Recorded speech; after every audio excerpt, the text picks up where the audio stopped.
மழை துளிகளை சுமந்து சூழ்கொண்ட மேகங்கள் ஆகாய மண்டலமெங்கும் நிறைந்திருக்கிற இந்த சூழலில் இந்திய ஆதிக்க எதிர்ப்பு போர்க்களத்தில் அஞ்சாது போராடி தியாக பெருமாட்டியாக அனைவராலும் மதிக்கப்படுகிற மீனாட்சி அம்மாள் அவர்களுடைய புகழ் வாழ்க, அவர்களது பெருமை ஓங்குக.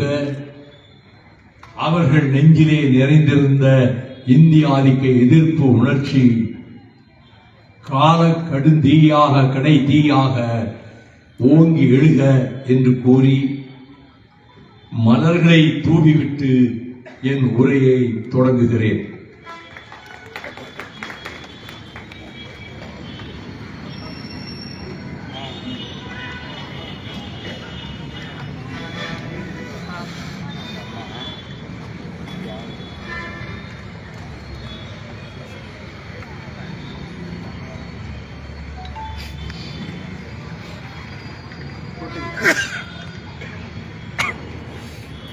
கதிர் வெடித்து பிளம்பு விழ, கடல் கொதித்து சூடாற்ற, முழுமைமிகு நிலப்பரப்பின் முதற்பரப்பு தோன்றிவிட, நதி வருவும் மணல் தருவும் முன்தோன்றி மூத்ததுவும் பதிமதுரை பெருவழியில் பாண்டியர் குற்றம் போற்றியதும், இந்த விண்ணும் மண்ணும் உயர்ந்த மலை சிகரங்களும் பாய்ந்தோடும் நீரோடைகளும் பொங்கியெழும் அலைகளை தாங்கிய கடலும் இருக்கும் வரை இந்த பூவுலகில் பூமி பந்தில் கடைசி மனிதன் வாழ்கிற வரை என்றைக்கும் நிலைத்திருக்கக்கூடிய, உலகிலே ஆயிரம் ஆயிரம் மொழிகள் இருந்தாலும் அத்தனைக்கும் மூத்த மொழியாக இவள் என்று பிறந்தவள் என்று சூழ்களை வாணர்களாலும் கண்டறிய முடியாத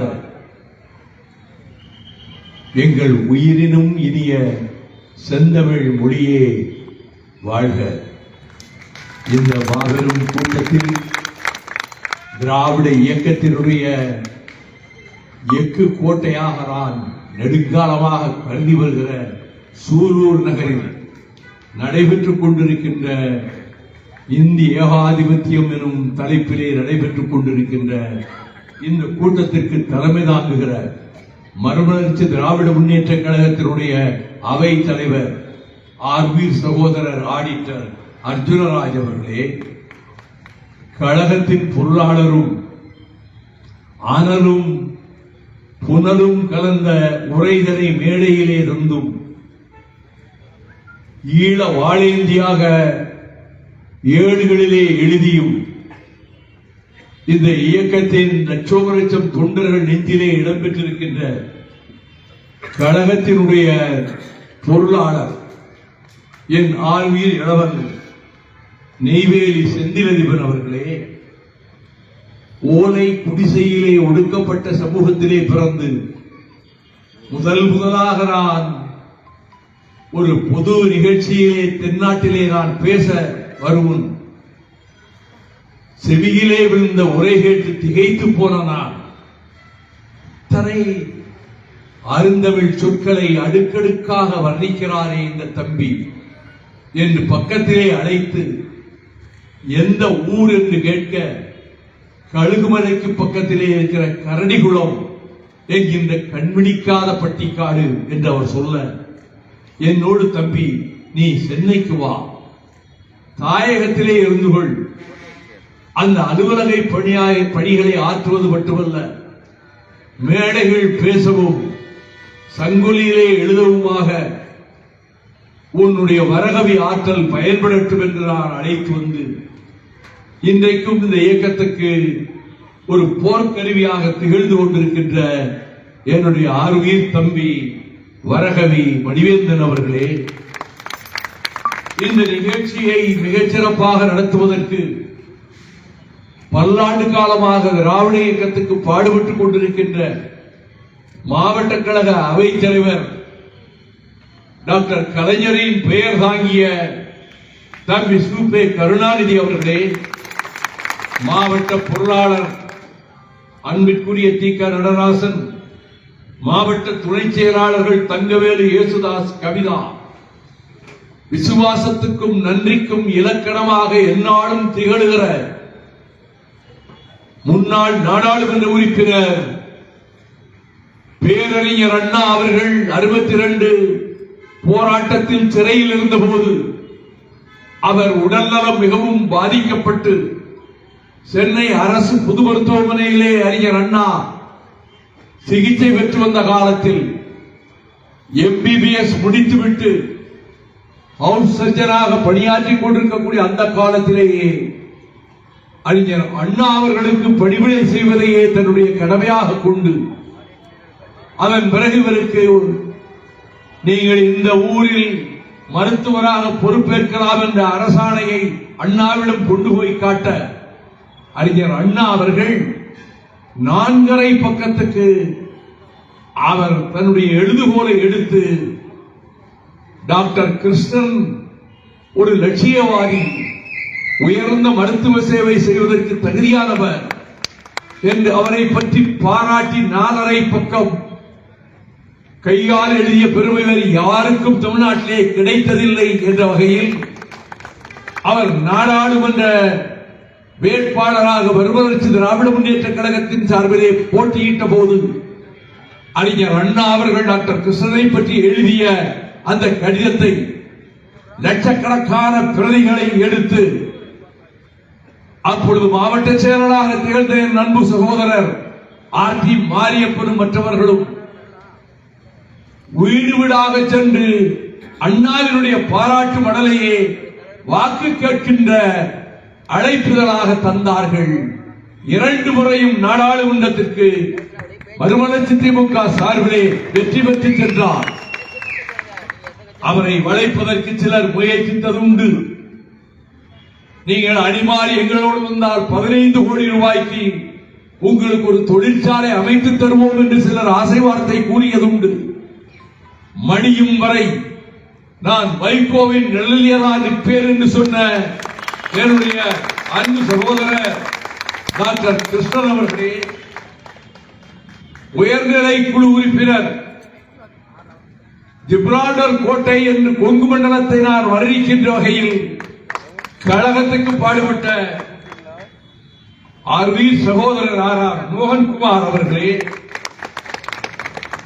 நன்றி உரை ஆற்ற இருக்கக்கூடிய சூலூர் தெற்கு ஒன்றிய செயலாளர் வீரா செல்வராஜ் அவர்களே, இந்த நிகழ்ச்சி வெற்றிகரமாக நடைபெறுவதற்கு பக்கத்துணையாகவும் பாடுபடும் செயல் வீரராகவும் செயல் மாமணியாகவும் திகழ்ந்து எங்களுக்கெல்லாம் ஊக்கத்தை வழங்கிக் கொண்டிருக்கக்கூடிய, எந்த துரோகத்தாலும் இந்த இயக்கத்தை வீழ்த்த முடியாது என்பதை நிலைநாட்டிக் கொண்டிருக்கின்ற என்னுடைய அன்பு சகோதரர் மாவட்ட செயலாளர் BNR அவர்களே, இந்த நிகழ்ச்சியிலே பங்கேற்றிருக்கின்ற மறுமலர்ச்சி திராவிட முன்னேற்ற கழகத்தின் மாவட்ட செயலாளர்கள் கணபதி செல்வராஜ், குகன்வேல் செந்தில்குமார், R. நாகராஜ், புத்தரசல் மணி, நா. முருகன்,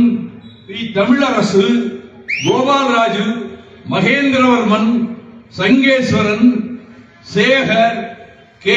கணேசன், ப. சிவகுமார், கே.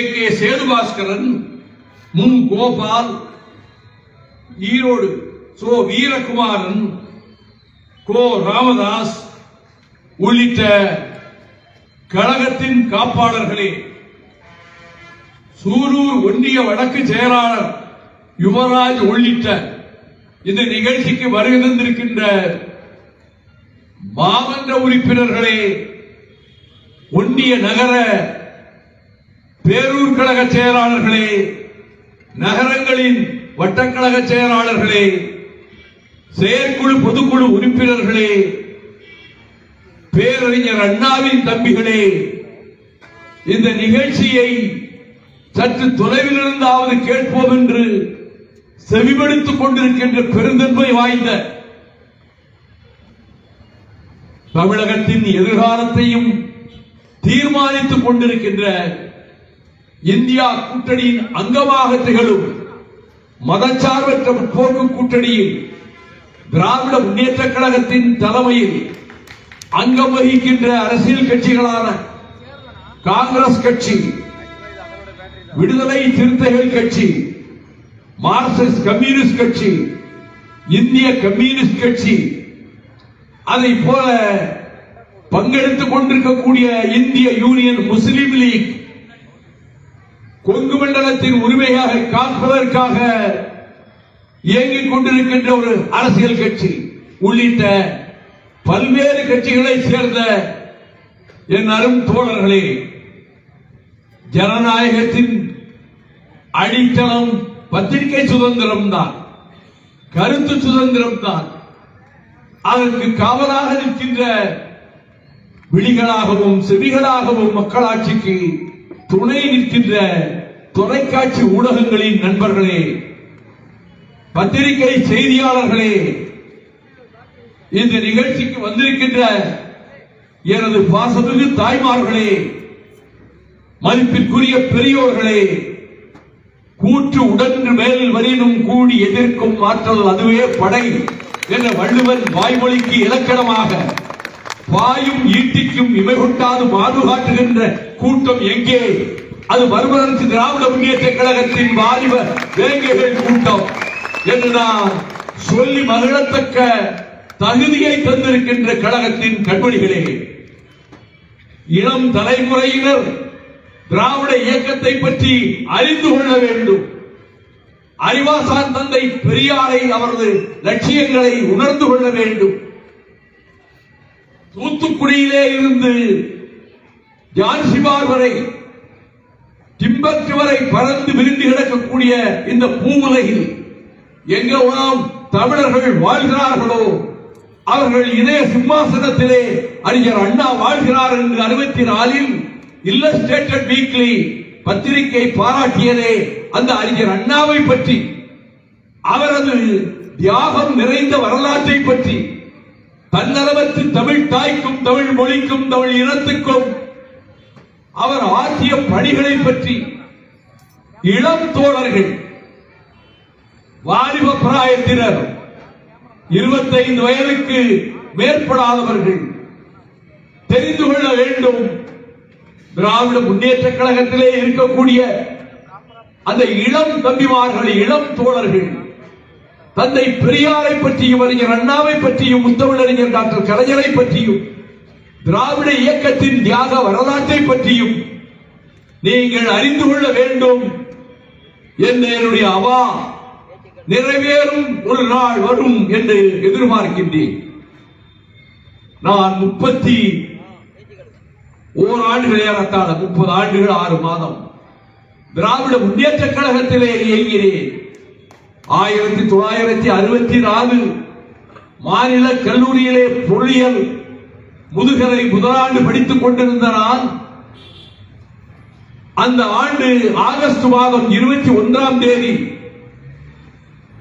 கோகலே மண்டபத்தில் கட்டணம் செலுத்தி உரை கேட்கக்கூடிய அந்த சிறப்பு கூட்டத்தில் பேரறிஞர் அண்ணா அவர்கள் இந்திய ஏகாதிபத்தியம் என்பது குறித்து உரையாற்றிய அதே வேளையில் முதலாக சென்னை பட்டணத்தில் திராவிட முன்னேற்ற கழகத்தினுடைய வேளையிலே நான் உரையாற்றிவிட்டு அன்று இரவு மொழிப்போர் தளபதி அண்ணன் எல் கணேசன் அவர்களும், அதற்கு சேனாதிபதியாக இருந்த விருதுநகர் சீனிவாசன் அவர்களும், நுங்கம்பாக்கத்திலே இருக்கக்கூடிய அறிஞர் அண்ணா அவர்களினுடைய இல்லத்திற்கு அந்த இரவு வேளையிலே சென்ற போது என்னை பார்த்து, அண்ணா அவர்கள், நீ இன்று நன்கு பேசினாய், நீ எங்கிருந்து வருகிறாய், எந்த ஊர், சொந்த ஊர் என்று கேட்க, நான் திருநெல்வேலி மாவட்டத்தில் சங்கரங்கோவில் வட்டத்தில் உள்ள கலிங்கப்பட்டி என்கின்ற கிராமத்தை சேர்ந்தவன், மாநில கல்லூரியிலே பொருளாதாரம் முதலாண்டு படிக்கிறேன் என்று சொல்லுகிற வேளையில் அவருடைய பெஞ்ச்மேட்டாக அவருக்கு பக்கத்திலேயே பச்சையப்பன் கல்லூரி அந்த பலகையிலே உடன் உட்கார்ந்திருந்த பேராசிரியர் வேலாயுதம் அவர்கள்தான் அண்ணாவினுடைய பக்கத்திலே இருந்து நண்பராக இருந்தவர் தான் மாநில கல்லூரியிலே பொருளாதார துறைக்கு தலைமை தாங்கிக் கொண்டிருந்தார். இரண்டாவது டிபார்ட்மெண்ட் ஏறத்தாழ 31 ஆண்டுகள் 30 ஆண்டுகள் திராவிட முன்னேற்ற கழகத்தில் 25 முறை களங்களிலே கலந்து கொண்டு சிறைக்கு சென்றிருக்கிறேன். அந்த சிறைச்சாலைகளிலே திமுக தோழர்களை தாய்ப்பாசத்தோடு அரவணைத்து எல்லோருக்கும் ஒரே உணவுதான், விஐபிகளுக்கு என்று தனி உணவு கிடையாது, எல்லோரும் அருந்துவது ஒரே உணவுதான் என்று திட்டத்தை வகுத்து அதை போல பார்வையாளர்கள் வசதி படைத்தவர்களுக்கு வந்து பல கூடைகளையும் பிஸ்கட் பாக்கெட்டுகளையும் ரொட்டி துண்டுகளையும் தந்துவிட்டு போவார்கள். வசதியற்ற ஏழை தொண்டர்கள் வீட்டிலிருந்து நேர்காணலுக்கு கூட வர முடியாத நிலைமை இருக்கும். அதனை உணர்ந்து யாருக்கு என்ன பொருளை கொண்டு வந்து பார்வையாளர் காணுதலிலே தந்தாலும் அது அவர்கள் தங்குகிற இடத்தில் அடைக்கப்பட்ட இடத்துக்கு கொண்டு செல்லக்கூடாது. அனைத்தும் இங்கே இருக்கக்கூடிய ஸ்டோர் ரூமுக்கு இங்கே கொண்டு வந்து ஒப்படைக்கப்பட வேண்டும். எல்லோருக்கும் ஒரே உணவுதான். அப்படி வருகின்ற அனைத்தை மொத்தமாக சேர்த்து வைத்து 800 பேர் 1000 பேர் 2000 பேர் என்னோடு பல வேலைகள் இருந்திருக்கிறார்கள். அவர்கள் அனைவருக்கும் சமமாக அதை பங்கிட்டு 3 நாட்களுக்கு ஒரு முறை வரிசையிலே நிற்க வைத்து அவர்களுக்கு தந்துவிட்டு கடைசியில் உணவருந்த செல்கின்ற விதத்தில் தான் அந்த சிறைச்சாலையிலே இருந்த தோழர்கள் என் மீது அன்பும் நேசமும் பாசமும் கொண்டிருந்தார்கள். அந்த காலகட்டத்தில் இந்திய ஆதிக்கத்தை எதிர்த்து மாணவர் இயக்கம் களம் வந்தபோது 1965 ஜனவரி 24ஆம் தேதி பேரறிஞர் அண்ணா அவர்கள் அறிக்கை வெளியிட்டார்கள். தம்பி, வரப்போகிற ஜனவரி 26 குடியரசு நாள் அல்ல, அது நமது குடிகளுக்கும் நாள். அன்றைக்கு எல்லா இல்லங்களிலும் எல்லா பொது இடங்களிலும் இந்திய எதிர்த்து கருப்பு கொடி பறக்க வேண்டும் என்று அண்ணா அவர்கள் சொன்னதனால் முதல் நாள் ஜனவரி 25இல் லட்சக்கணக்கான மாணவர்கள், கல்லூரிகளிலே படிக்கின்ற மாணவிகள் சென்னை பட்டணத்திலேயும் மதுரை நகரிலேயும் திருச்சி நகரிலேயும் ஆங்காங்கு லட்சக்கணக்கிலே திரண்டு சென்னையில் நேப்பியர் பூங்காவில் இருந்து நாங்கள் புறப்பட்டு இந்தி ஒழிக என்ற வீர கர்ஜனை புரிந்து வீதிகளிலே வந்தபோது பல்லாயிரக்கணக்கான மக்கள் வந்து 2 பக்கத்தில் இருந்து பார்த்தார்கள். அப்பொழுது நடைபெற்றுக் கொண்டிருந்த ஆட்சியின் ஏவலர்களாக காவல்துறையினர் குதிரைகளின் மீது ஆரோகணித்து வந்து அந்த ஊர்வலத்திலே வந்தவர்களை எல்லாம் சிரம் உடைய தாக்கினார்கள். இந்த தாக்குதலுக்கு பின்னர் கடற்கரையில் நம்முடைய மொழிப்போர் தளபதிகள் உரை நிகழ்த்தினார்கள்.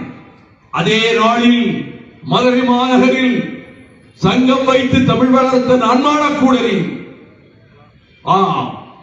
குதிரை குழம்புகளின் ஓசையோடு சங்கத்தமிழும் சேர்ந்து ஒலித்தது என்று சொல்லப்படுகின்ற மாமதுரையில் மாணவர்கள் பல்லாயிரக்கணக்கிலே திரண்டு இந்திய எதிர்த்து போராட்ட களத்துக்கு வர அப்பொழுது இங்கே படித்துக் கொண்டிருந்த நினைவிலே வாழும் என் ஆறுயிர் நண்பன் காளிமுத்துவும் காமராசுவும் அரசியல் சட்டத்தின் 17வது பிரிவை தெருவிலே முனையிலே நின்று பகிரங்கமாக தீயிட்டு கொளுத்தி அப்பொழுது அந்த மாணவர்கள் பலர் தாக்கப்பட்டு ரத்த காயங்களோடு கீழே விழுந்த அந்த செய்தியும், அதே போல எங்கள் வாழ்வும் எங்கள் வளமும் மங்காத தமிழென்று சங்கே முழங்கு என்று பாவேந்தன் பாடல் வரிகளை உச்சரித்தவாறு அண்ணாமலை பல்கலைக்கழகத்திலே லட்சக்கணக்கான மாணவர்கள் வீர முழக்கமிட்டவாறு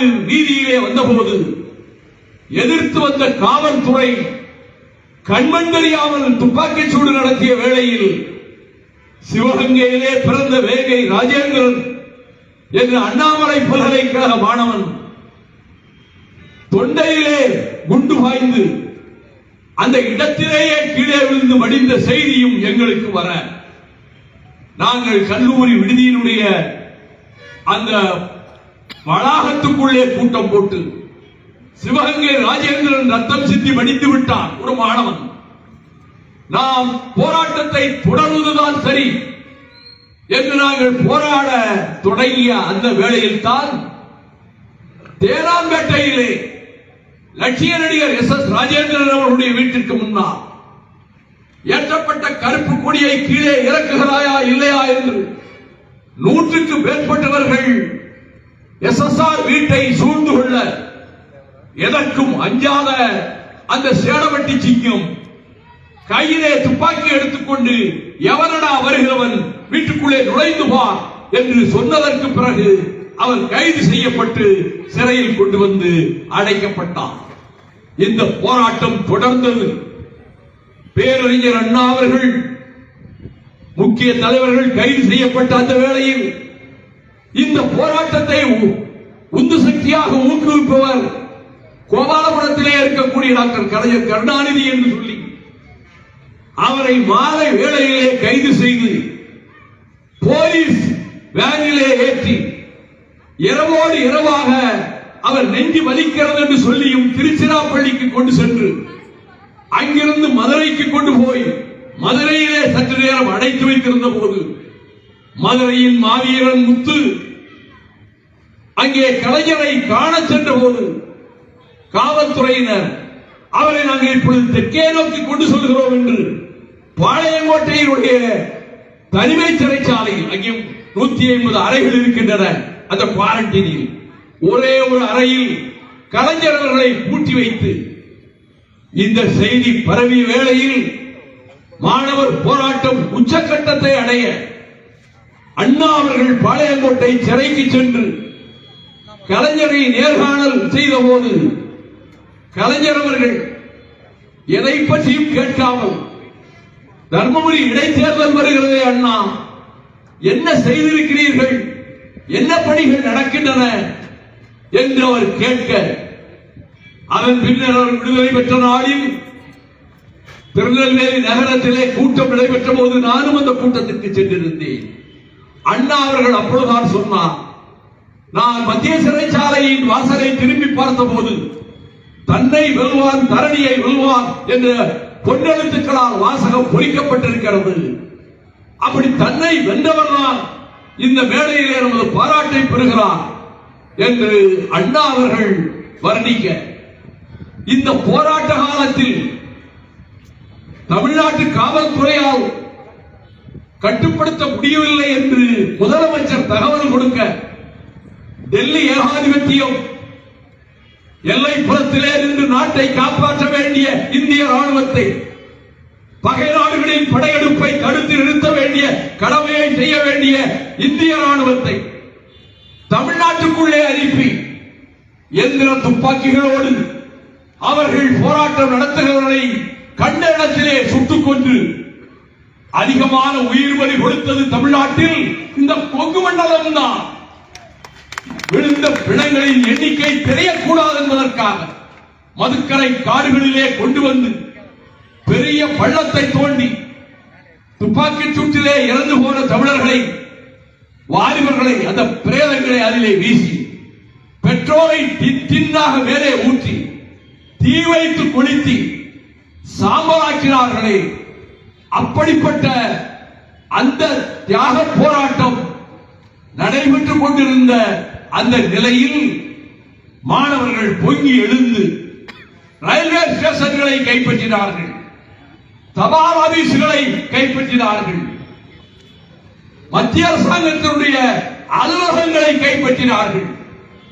சீறி எழுந்தது செந்தமிழ்நாடு, புயல் வீசுகிறது அதில் புறப்படட்டும் என்ற வகையில் தமிழகம் எங்கும் அப்படி ஒரு போராட்டத்தை எவரும் கண்டிருக்க முடியாத நிலையில் தான் நினைவூட்டுகிற வகையில் 1964ஆம் ஆண்டு ஜனவரி திங்கள் 24ஆம் நாள் இரவு வேளையில் கீழப்பலூரிலே இருந்த சின்னசாமி தன் வீட்டில் உறங்கிக் கொண்டிருந்த மனைவி திராவிட செல்வியையும் மகளையும் ஒரு பார்வை பார்த்துவிட்டு ஏற்கனவே வாங்கி வைத்திருந்த ஒரு டின் பெட்ரோலோடு திருச்சி ரயில்வே சந்திப்புக்கு வந்து அந்த ரயில்வே சந்திப்பிலேயே பெட்ரோலை ஊற்றிக்கொண்டு இந்தி ஒழிக தமிழ் வாழ்க என்று முழக்கமிட்டவாறு அவன் அங்கே கருகி விடிந்தான்.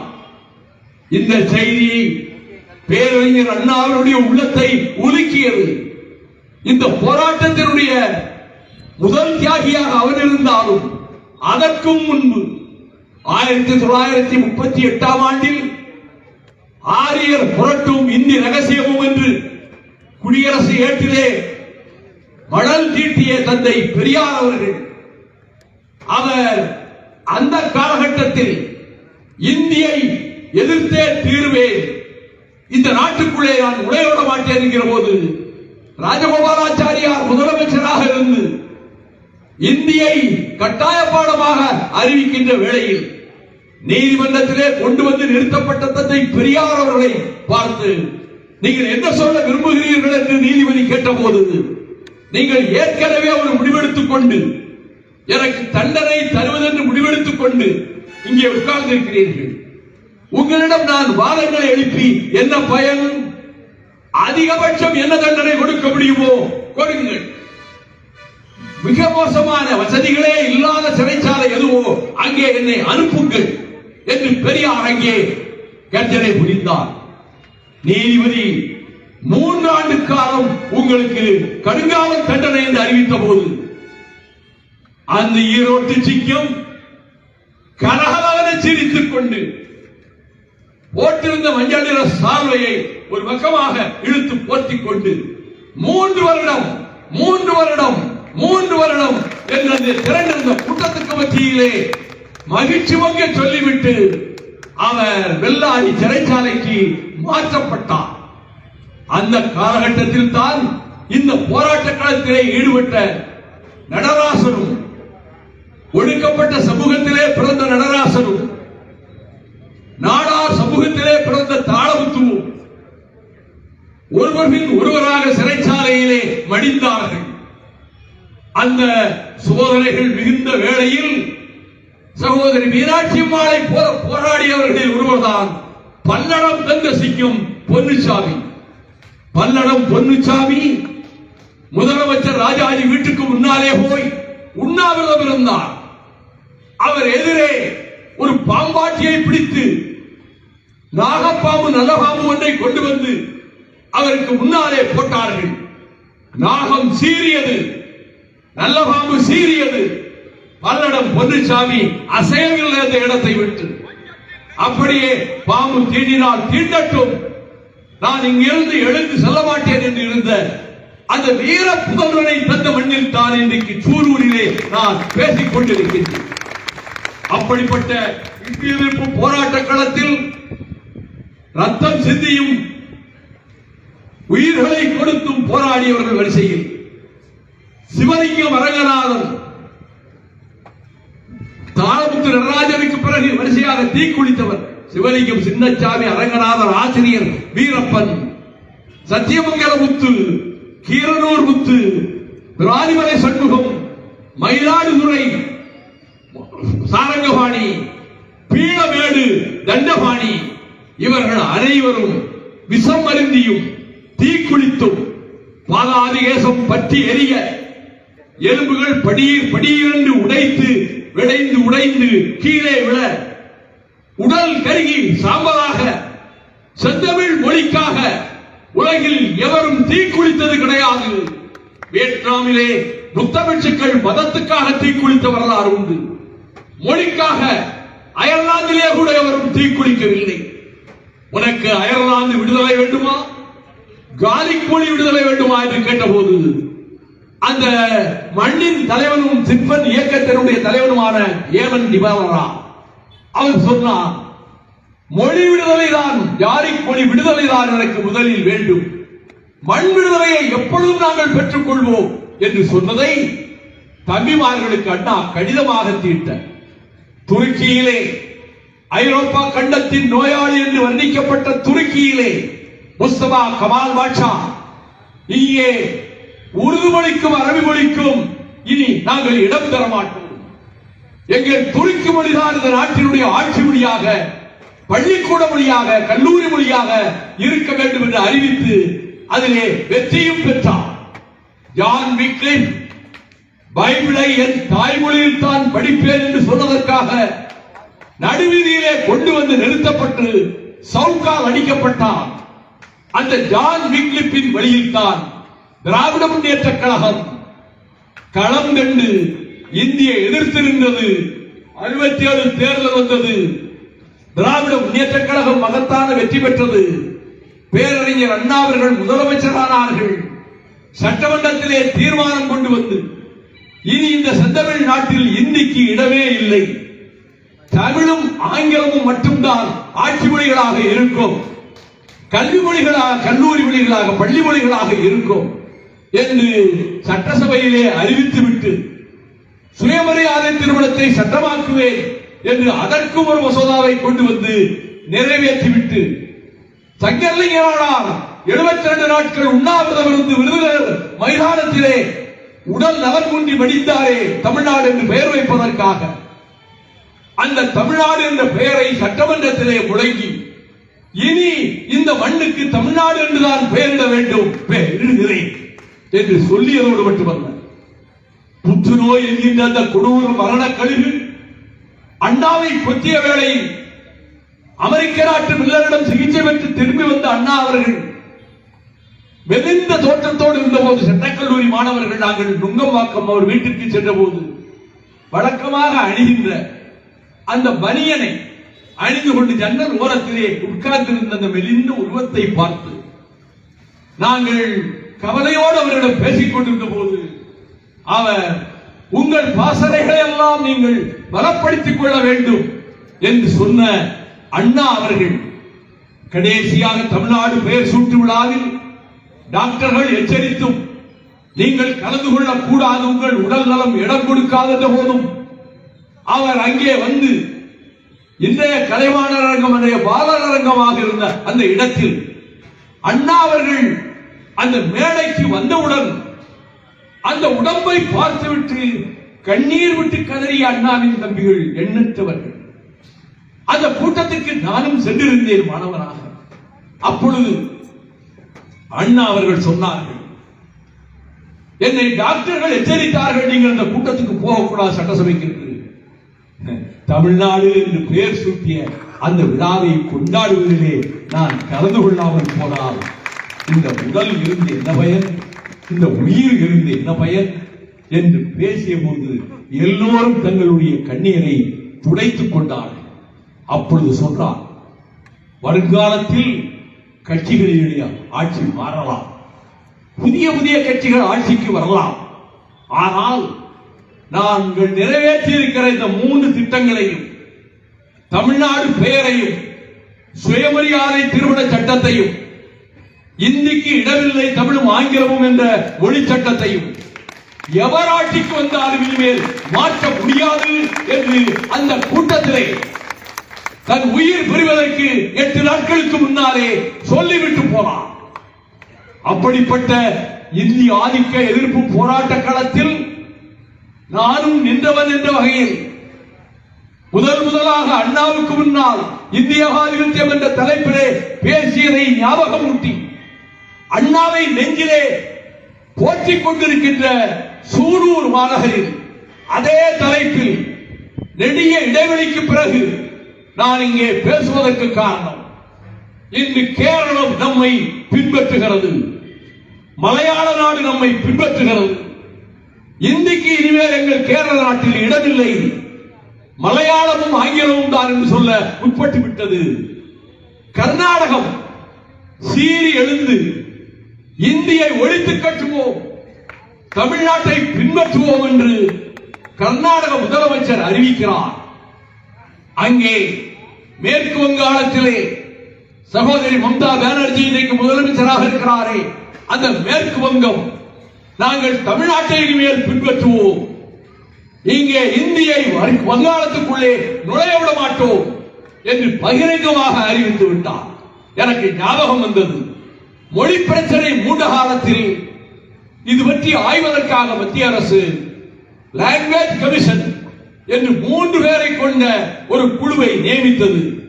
அதில் ஒருவர் மேற்கு வங்காளத்தைச் சேர்ந்த சுமித் குமார் சாட்டர்ஜி. அவர் மட்டும், மற்ற 2 பேரும் இந்திய ஆதரித்து எழுதினார்கள். அவர் இந்தி இந்த நாட்டினுடைய ஒருமைப்பாட்டை உடைத்துவிடும், இந்தி கூடாது, ஆங்கிலமும் அந்தந்த மாநில மொழிகளும் தான் இருக்க வேண்டும் என்று சுமித் குமார் சாட்டர்ஜி எழுதியதை நான் நாடாளுமன்றத்திலே மேற்கோள் காட்டியிருக்கிறேன். நாடாளுமன்றத்தில் பல வாதங்கள் எடுத்த எடுப்பில் 78 டாக்டர் கலைஞர் என்னை ராஜ்யசபாவுக்கு அனுப்பிய போது மே மாதம் 2ஆம் தேதி 1978ஆம் வருடம் என்னுடைய கன்னி பேச்சில் நான் பேசுகின்ற போது இந்தியை எதிர்த்து ரத்த ஆற்றின் கரைகளிலே எங்கள் செந்தமிழ்நாட்டு இளைஞர்கள், வாலிபர்கள் ரத்தம் சிந்தி இருக்கிறார்கள், 8 பேர் தீக்குளித்து மடிந்திருக்கிறார்கள். இந்தியை ஒருபோதும் நாங்கள் தமிழகத்துக்குள்ளே நுழைய அனுமதிக்க மாட்டோம் என்ற போது, அது செத்துப்போன குதிரை என்று மறுநாள் பிரதமர் மொரார்ஜி தேசாய் பேசியதை கண்டித்து அதே சபையில், அது செத்துப்போன குதிரை அல்ல, புல்வெளியிலே இப்பொழுது ஓய்வெடுத்துக் கொண்டிருக்கின்ற போர்க்குதிரை, அது எப்பொழுதும் சீறி எழும் என்று கூறியதோடு மட்டுமல்லாமல், எனக்கு வந்த கடிதம், முதலமைச்சரினுடைய கடிதம் முழுக்க முழுக்க இந்தி மொழியிலே இருந்ததா. நான் பிரதமர் மொரார்ஜி தேசாயை பார்த்து சொன்னேன், எனக்கு உங்கள் அமைச்சர் ஒருவர் இந்தியிலே கடிதம் அனுப்பியிருக்கிறார், இந்தியை எதிர்த்து நாங்கள் எந்திர துப்பாக்கிகளின் முனைகளுக்கு முன்னாலே நின்றவர்கள், ரத்தம் சிந்தியவர்கள், உயிர் தியாகம் செய்தவர்கள், நீங்கள் ஒருபோதும் இதை திணிக்க முடியாது என்றவுடன் Morarji Desai, my young friend, give me that letter என்றார். அந்த கடிதத்தை என்னிடம் கொடுங்கள் என்றார். உங்களிடம் கொடுப்பதற்காக, நாங்கள் தகர்ப்போம் உங்கள் முயற்சிகளை என்பதை சுட்டிக்காட்டுவதற்காக, இதோ கிழித்து உங்கள் முகத்துக்கு முன்னால் வீசுகிறேன் என்று நாடாளுமன்ற அனுபவமற்ற நான், சட்டமன்ற அனுபவமற்ற நான், ஊட்டப்பட்ட உணர்ச்சி, அண்ணாவால், கலைஞரால், பெரியாரால் ஊட்டப்பட்ட உணர்ச்சி, திராவிட இயக்க உணர்ச்சி என் நாடு நரம்புகளை ஊடுருவி ஓடுகின்ற குருதி ஓட்டத்தோடு கலந்துவிட்ட காரணத்தால் நாடாளுமன்றத்திலே இப்படி சொன்னேன். இதே போல சொல்லிவிட்டு அரசியல் நிர்ணய சபையிலே டி கிருஷ்ணமாச்சாரி எந்த வார்த்தைகளை பயன்படுத்தினாரோ அதே வார்த்தைகளை பயன்படுத்தி, நான் do you want Hindi India or United India, நீங்கள் ஒன்றுபட்ட இந்தியா வேண்டும் என்கிறீர்களா அல்லது இந்தி மட்டும் இருக்கிற இந்தியாவை விரும்புகிறீர்களா? இந்தி மட்டும் இருக்கின்ற இந்தியா என்றால் that cow belt, உத்தரப்பிரதேசம், மத்திய பிரதேசம், பீகார் உள்ளிட்ட மாநிலங்களோடு உங்களுடைய இந்தி ஆதிக்கம் முடிந்து போகும் என்று நான் பேசிக் கொண்டிருந்த போதே இடைமறித்த ஒரிசா மாநிலத்தில் சேர்ந்த காங்கிரஸ் கட்சியை சேர்ந்த முத்தப்பிரிய மௌரியா எழுந்து, இப்பொழுது நீ சொன்னதை வாபஸ் வாங்க வேண்டும், முடியாது என்று சொன்னால் நீ வாபஸ் வாங்காவிட்டால், do you want Hindi India or United India என்று சொன்ன வார்த்தைகளை நீ வாபஸ் வாங்காவிட்டால் உன்னை இந்த அரங்கத்திலேயே மிதித்து துவைப்போம் என்று சொன்னார். இந்த அரங்கத்திலேயே உன்னை மிதித்து துவைக்க நாங்கள் கூப்பிடுவோம் என்ற போது நான் சிரித்துக் கொண்டே சொன்னேன், தாராளமாக செய்யுங்கள், but I will repeat it not once but 1000 times. நான் 1000 தடவை சொல்வேன், இந்த மிரட்டலுக்கெல்லாம் அஞ்சுகிறவன் அல்லனா என்று கூறிவிட்டு, அதே நாடாளுமன்றத்தில் இந்திய அரசியல் சட்டத்தை இந்தியிலே மொழிபெயர்த்த அந்த பிரதியை சட்டமன்றத்தில் நாடாளுமன்றத்திலே அங்கீகரித்தால் தான் அது அரசியல் சட்டமாகும். அப்படி அங்கீகரிப்பதற்கான மசோதா வந்த போது, எல்லோரும் அதை ஆதரித்த போது நான் அதை எதிர்த்து சொன்னேன்.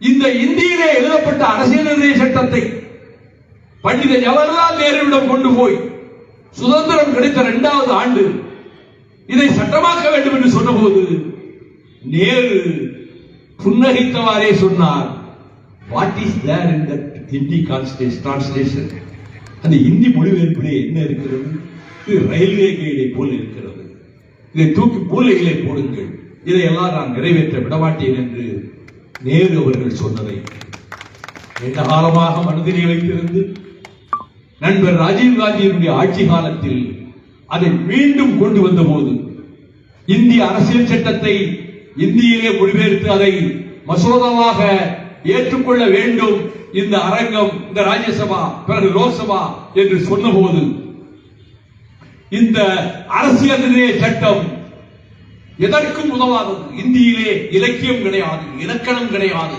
அது குதிரைக்காரன் பாஷை.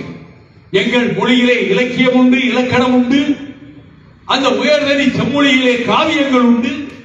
பேரறிஞர் அண்ணா அவர்கள் இதே அவையிலே சொன்னார், என் முன்னோர்கள் மூத்தோர்கள் உச்சரித்த தமிழ் மொழியை, கவிஞர்கள் யாத்த இலக்கியங்கள் யாத்த தமிழ் மொழியை, ஆயிரக்கணக்கான இலக்கிய புதையல்களை கொண்டிருக்கக்கூடிய எங்கள் தாய்மொழி தமிழ் மொழியை ஆட்சி மொழியாக இந்த நாட்டிற்கு ஆக்குகின்ற வரையில் நான் மனநிறைவு கொள்ள மாட்டேன் என்று அண்ணா அவர்கள் நாடாளுமன்றத்திலே பேசியதை நான் அப்பொழுதும் மேற்கோள் காட்டியிருக்கிறேன். 78 80களிலே அண்மையிலும் நான் மேற்கோள் காட்டினேன்.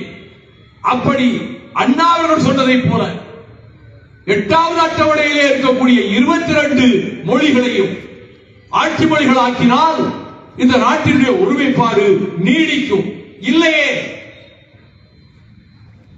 தர்ம சத்சத் என்ற ஒரு பெயரிலே ஒரு மாநாட்டை RSS கூட்டமும் இந்துத்துவா கும்பலும் பாரதிய ஜனதா கட்சியின் பின்னணியோடு அலகாபாத் என்று அழைக்கப்படுகிற அந்த ஊரை பிரயாக் நகர் என்று மாற்றி அமைத்துவிட்டு 2022ஆம் ஆண்டு அவர்கள் நடத்திய அந்த மாநாட்டில் தர்ம சன்சத் என்ற ஒரு முழக்கத்தை வைத்து 32 பக்கத்திலே ஒரு பிரகடனம் வெளியிட்டார்கள். உங்களிலே பல பேருக்கு தெரியாது. தமிழ்நாட்டு அரசியல் மேடைகளிலே யாரும் இதை பற்றி பேசுவதும் கிடையாது. அவர்கள் அந்த மாநாட்டிலே கொண்டு வந்த 32 பக்க பிரகடனத்தில் முதல் வரி என்ன தெரியுமா? இனிமேல் இந்த நாட்டை இந்தியா என்று அழைக்க கூடாது, பாரத் என்றுதான் அழைக்க வேண்டும். அது மட்டுமல்ல, இனி இந்த நாட்டில் முஸ்லிம்களுக்கு ஓட்டுரிமை கிடையாது, இனி இந்த நாட்டில் கிறிஸ்தவர்களுக்கு ஓட்டுரிமை கிடையாது. இந்த நாட்டின் தலைநகரம் இனிமேல் டெல்லி பட்டணம் அல்ல, RSS உதயமான வாரணாசி. அதோடு நிறுத்தவில்லை அவர்கள், இந்தியும் சமஸ்கிருதமும் தவிர இந்த நாட்டில் எந்த மொழிக்கும் அங்கீகாரம் கொடுக்க கூடாது என்ற அந்த பிரகடனத்தை எதிர்த்து நான் நாடாளுமன்றத்திலே பேசியிருக்கிறேன். இப்படி பிரகடனம் செய்கிற அளவுக்கு இருக்கக்கூடிய அந்த கூட்டத்தை தான் தலைமை அமைச்சர் நரேந்திர மோடி வாரணாவ புகழ்ந்து RSS இயக்கத்தை உச்சிமேல் வைத்து மெச்சி இருக்கிறார். அது குறித்து செந்திலறிவன் சொல்லும் போது சாவர்கருடைய வீட்டில் தான் அவன் நாதுராம் விநாயக கோஷையும் நாராயண ஆப்தேயும் சந்தித்து விட்டு வெளியே வந்த போது ஒன்றை சொல்ல மறந்து விட்டார். அவர்கள் கையிலே ஒரு கை துப்பாக்கி கொடுக்கப்பட்டிருந்தது. அந்த கை துப்பாக்கியை தந்தது யார்? சாவர்கரா? சாவர்கரினுடைய ஏஜென்ட்களா? சாவர்கரை பற்றி எரிமலை என்ற புத்தகத்தை நான் முழுவதும் படித்திருக்கிறேன். அது ஒரு காலம்.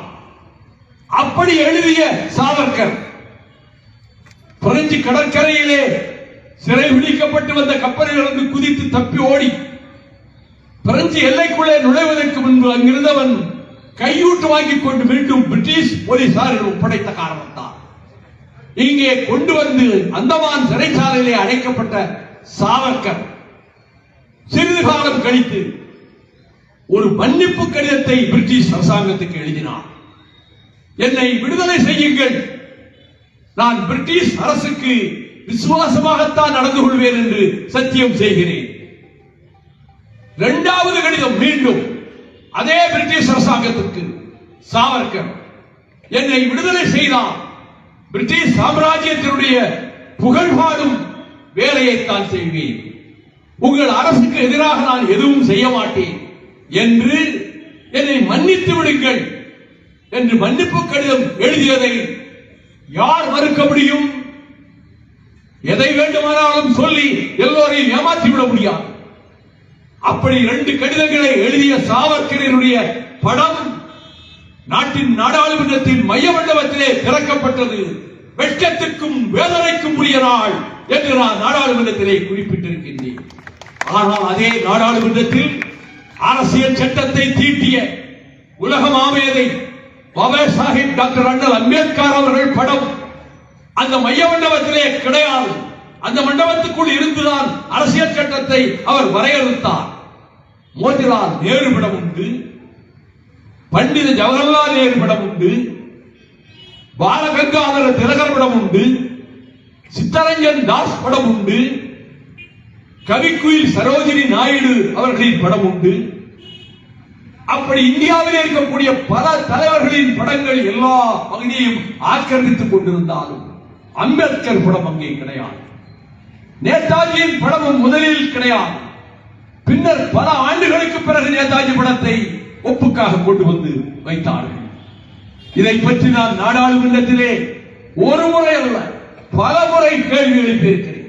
நான் கேட்டேன், அம்பேத்கர் படத்தை அரசியல் சட்டத்தை உலகமே போற்றுகிற அளவுக்கு எழுதி குவித்த அம்பேத்கர் அவர்களுடைய படத்தை நீங்கள் ஏன் அதே மைய மண்டபத்தில் திறக்கவில்லை? அங்குதானே அரசியல் சட்டம் அரங்கேற்றப்பட்டது. அப்படி ஒருவேளை திறந்தால் அம்பேத்கரின் படம் நாடாளுமன்ற மைய மண்டபத்திலே வைக்கப்பட்டால் நாடாளுமன்றம் தீட்டுப்பட்டு விடும் என்று நீங்கள் முடிவெடுத்து விட்டீர்களா என்று நான் கேட்டேன். இந்த கேள்விக்கு யாரும் பதில் சொல்ல முடியவில்லை. காலம் மாறியது, வருடங்கள் உருண்டு ஓடின. விஸ்வநாத் பிரதாப் சிங் பிரதமரானார், தலைமை அமைச்சரானார். அவர் முதல் பிரதமர் நாற்காலியில் உட்கார்ந்திருந்த நேரத்தில் இதே பிரச்சனையை நான் எழுப்பினேன். Honorable Mr. Prime Minister, I want you to clarify your government position.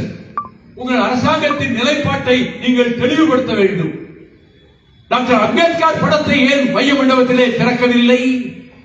அதை திறந்து வைக்கின்ற ஆணையை நீங்கள் வெளியிடுங்கள். சரித்திரத்திலே விபி சிங் பெயர் என்னாலும் நிலைத்திருக்கும் என்று நான் சொன்னேன். எழுந்து நின்ற விஸ்வநாத் பிரதாப் சிங் ஒரு வார காலத்திற்குள் இந்த அரசு ஆணையிடும், டாக்டர் அம்பேத்கர் படம் மைய மண்டபத்திலே திறக்கப்படும் என்று சொன்னார். அதே போல திறக்கவும் செய்தார். அந்த மண்டபத்திலே அவருடைய படம், அம்பேத்கர் படம் இருக்கிறது என்றால் அதற்கு வித்துவந்தியவன் திராவிட இயக்கத்தினுடைய போர்வாள் வைகோதான் என்ற வரலாற்றை யாரும் மாற்றிவிட முடியாது. நான் அதனால் தான் இப்பொழுது சொல்லுகிறேன், அரசியல் சட்டத்தை நீங்கள் இந்தி மொழியிலே மொழிபெயர்த்து அதை இங்கே நிறைவேற்ற பார்க்கிறீர்களே, இதை நான் எதிர்க்கிறேன் என்று சொன்னபோது அனைவரும் அதை ஆதரித்தார்கள். எல்லா கட்சியும். கடைசியில் வாக்கெடுப்பு வர இருந்தது. இரவு நள்ளிரவு 1 மணி. இப்பொழுது சற்று நேரத்தில் வாக்கெடுப்பு நடைபெறும்.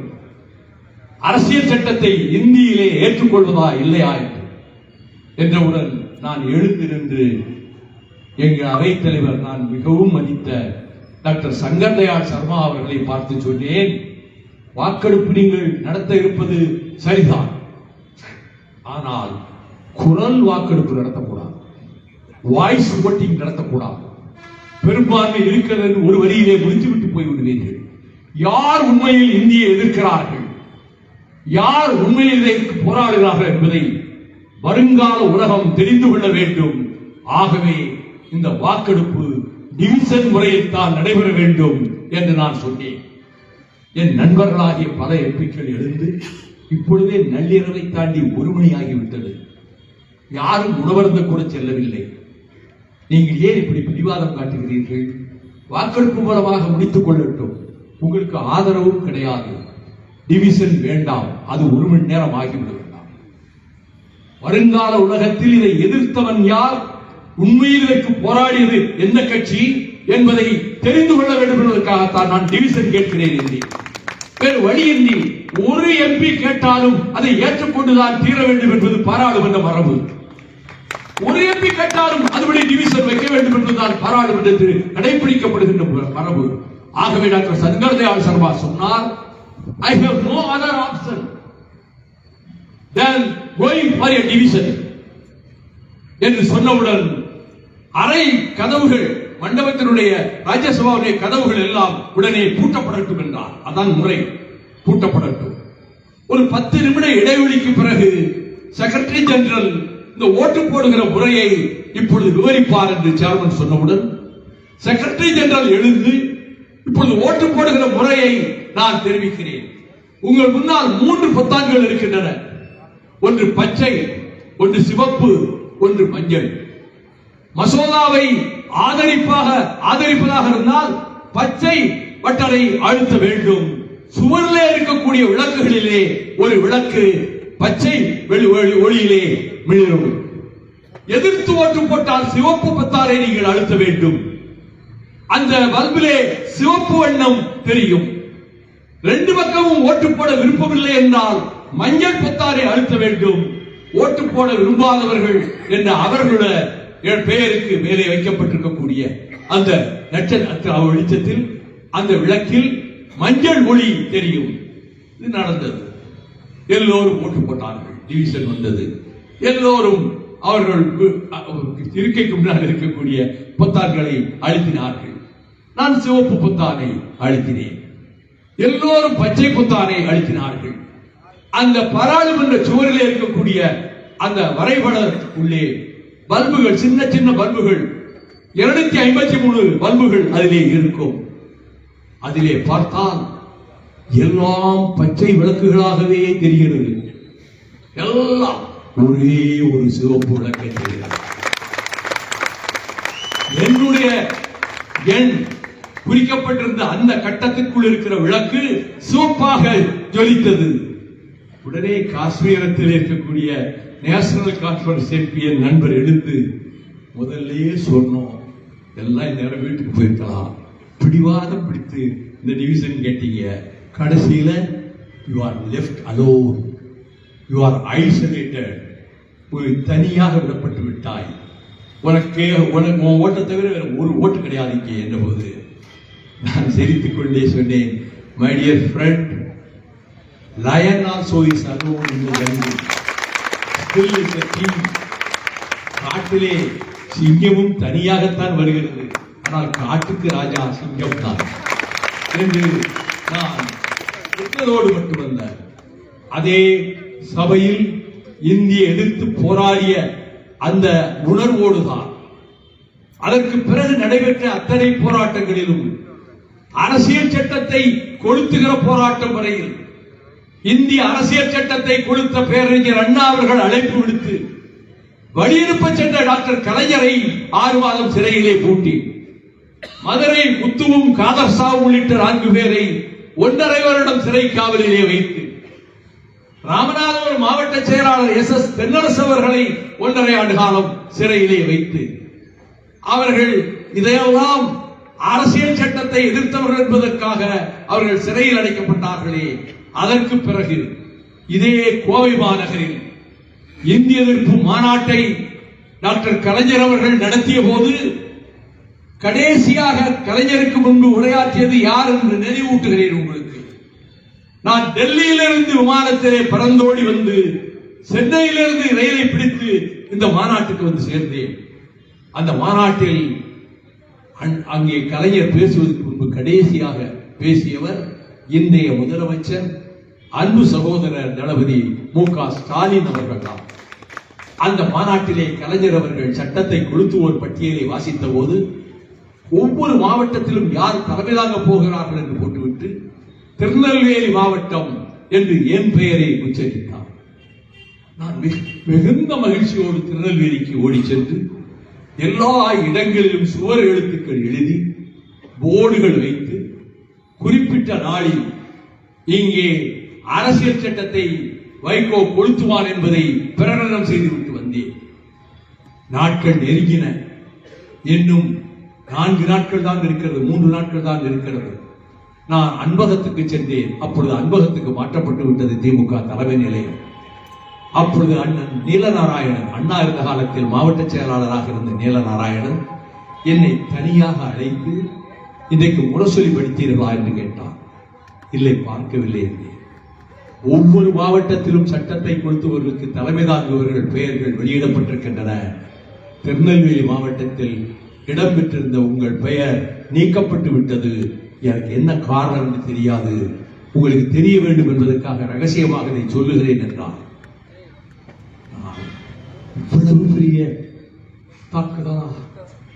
ஊரெல்லாம் எழுதி போட்டிருக்கிறார்கள், போர்டு வைத்திருக்கிறார்கள், அரசியல் சட்டத்தை நான் எரிக்கப் போகிறேன் என்று. இப்பொழுது ஏன் என் பெயரை எடுத்து விட்டார்கள் தெரியவில்லை என்கிற போது கலைஞர் வீட்டுக்கு புறப்பட்டு விட்டார் ஆலிவரோடு. அவர் முன்னிருக்கையில் அமர்ந்திருக்க, பின்னிருக்கையில் அண்ணன் முரசொலி மாறனும் நானும் அமர்ந்திருந்தோம். கார் வீட்டு வாசலிலே நின்றவுடன் அண்ணன் முரசொலி மாறன் எழுந்து வேகமாக சென்று விட்டார். நான் காரை விட்டு இறங்கி மாடி படிகளிலே கலைஞர் கால் எடுத்து வைப்பதற்கு முன்பாக குறுக்கே போய் நின்று கொண்டு, அண்ணே 2 நிமிஷம் என்னை பேச விடுங்க.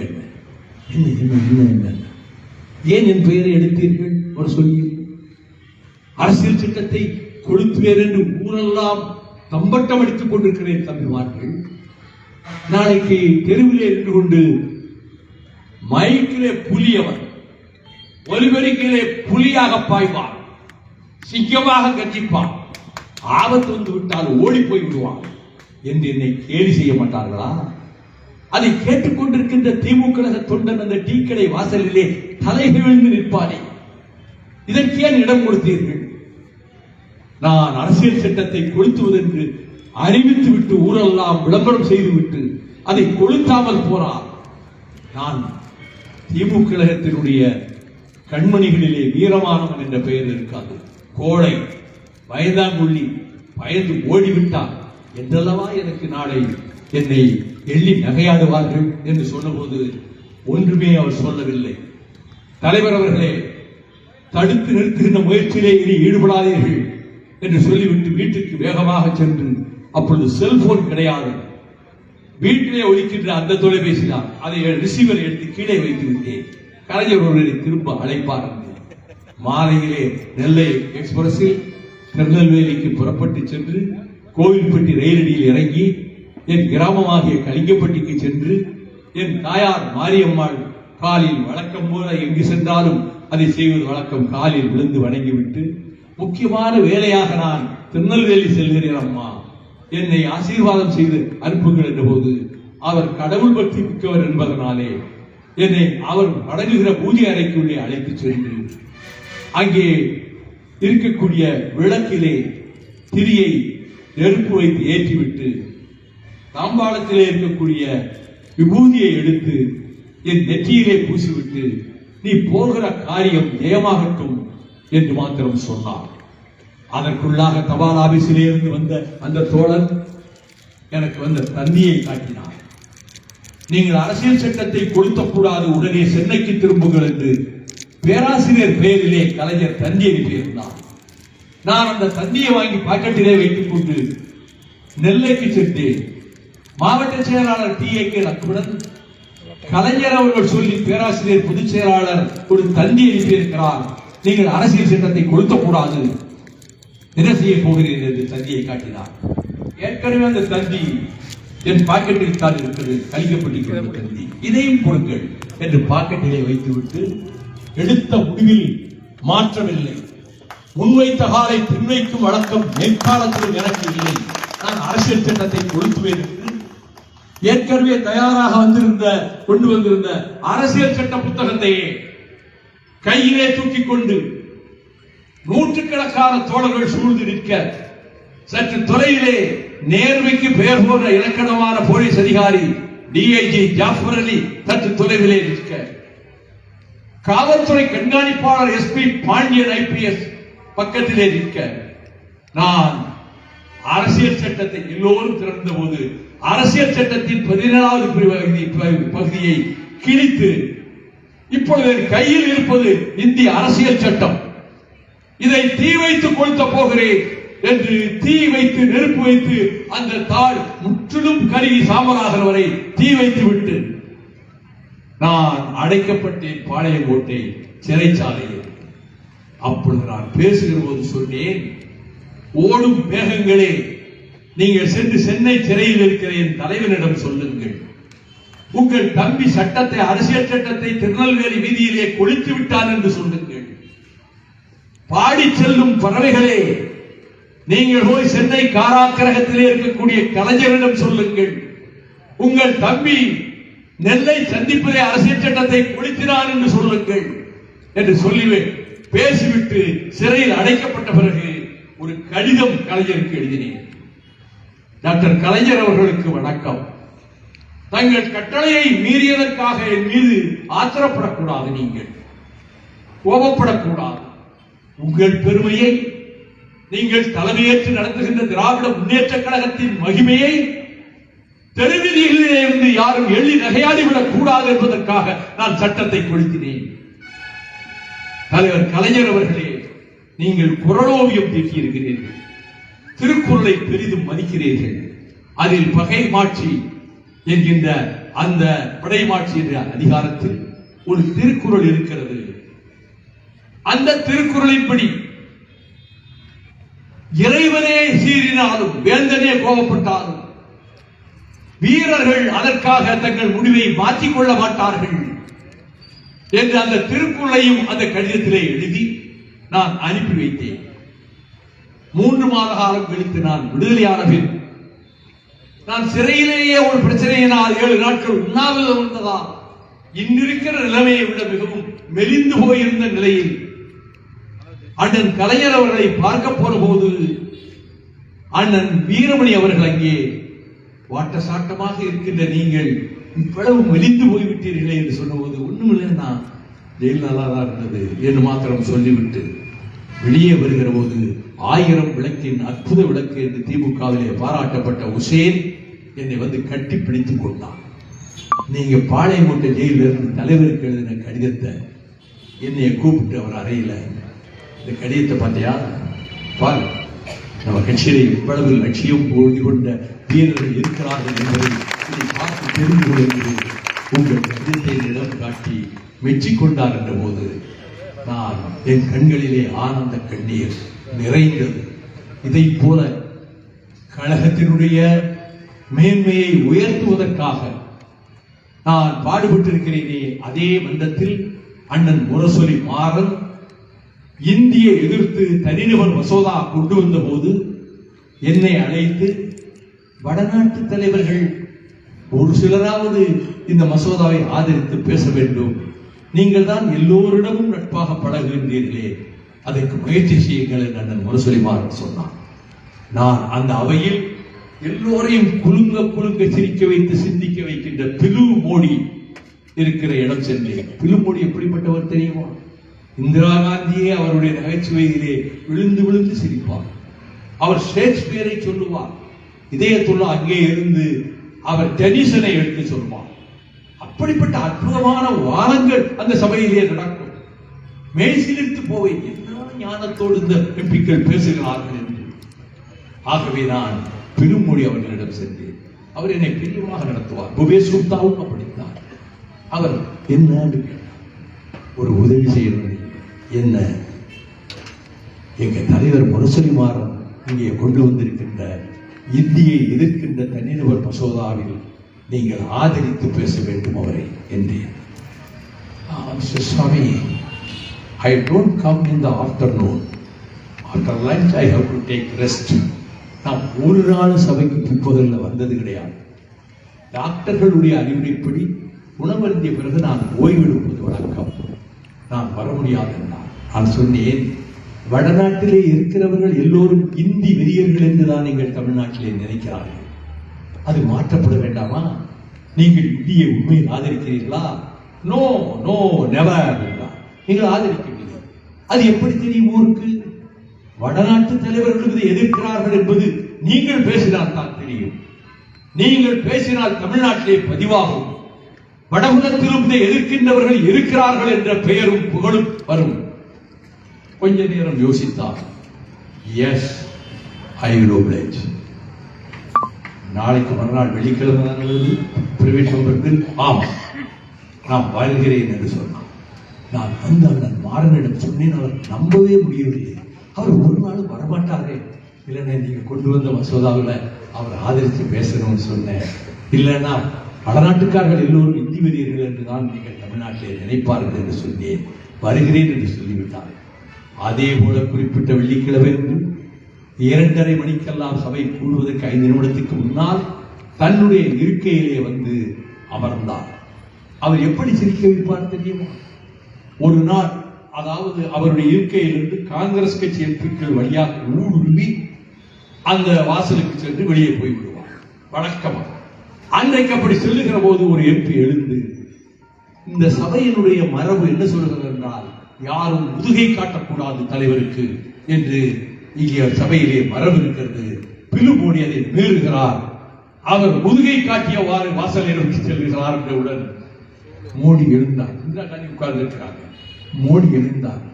Mister chair, I don't have either back or front, I am round என்று சொன்னார். எனக்கு முன்பக்கமும் கிடையாது பின்பக்கமும் கிடையாது, நான் ரவுண்டா பந்து போல சுற்றி இருப்பவன் என்று. இந்திரா காந்தி உட்பட எல்லோரும் சிரித்தார்கள். அப்படிப்பட்ட பிலுமொழி அவர்களை பார்த்து சபை தலைவர் துணைத் தலைவர் வந்து உட்கார்ந்து இடது பக்கம் பார்த்துவிட்டு, what a surprise mister Modiji, you are sitting here, never happened in this house. பிற்பகல ஒரு நாள் இந்த சபைக்கு வந்ததில்லை, இன்னைக்கு இங்க வந்து உட்கார்ந்து இருக்கீங்களே, என்ன காரணம் என்றார்.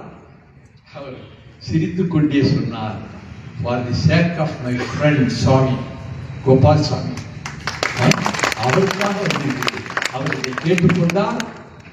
அவர் சொன்னவாறு அவர்கள் தலைவர் கொண்டு வந்த மசோதாவை நான் ஆதரித்து பேசுவதற்காக வந்திருக்கிறேன் என்று அற்புதமான ஒரு ஆங்கில உரை நிகழ்த்தினார்.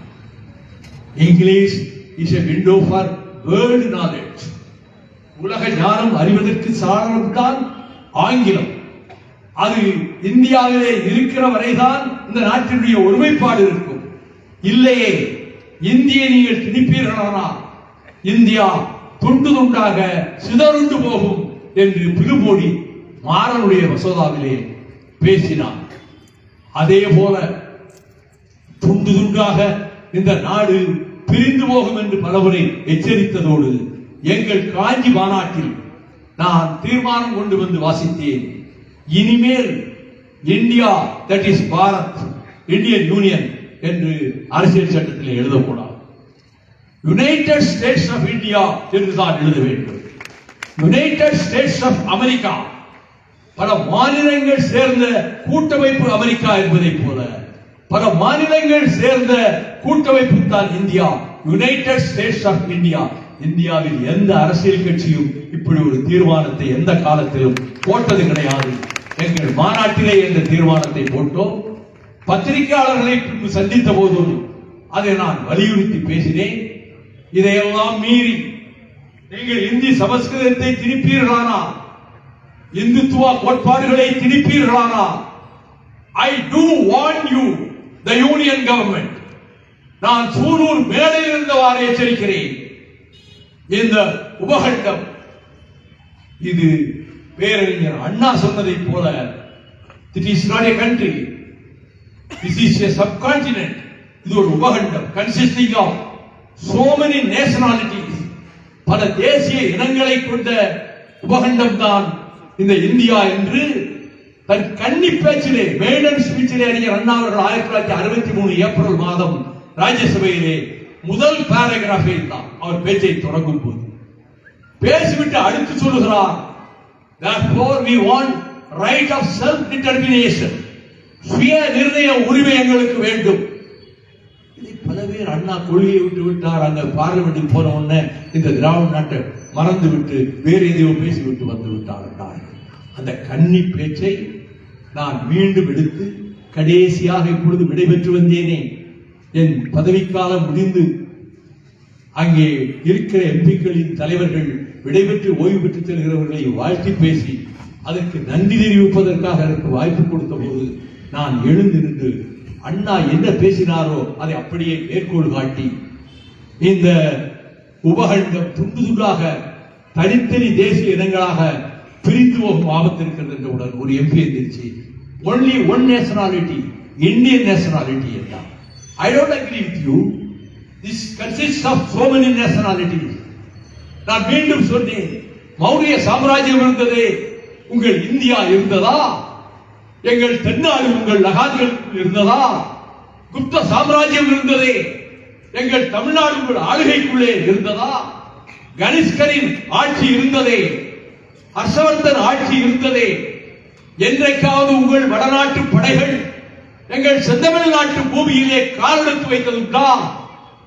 எங்கள் மன்னர்கள் கடல் கடந்து சென்றார்கள், கீழ்த்திசை நாடுகளை வென்றார்கள் என்று சொல்லிவிட்டு ராஜராஜ சோழன் கங்கையை கடந்தான், இமயத்திலே புலிக்கொடி பதித்தார்.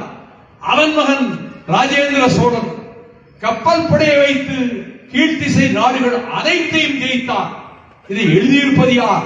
பண்டித ஜவஹர்லால் நேரு. எங்கே இருந்து? நைனிட்டால் சிறைச்சாலையில் இருந்து. யாருக்கு?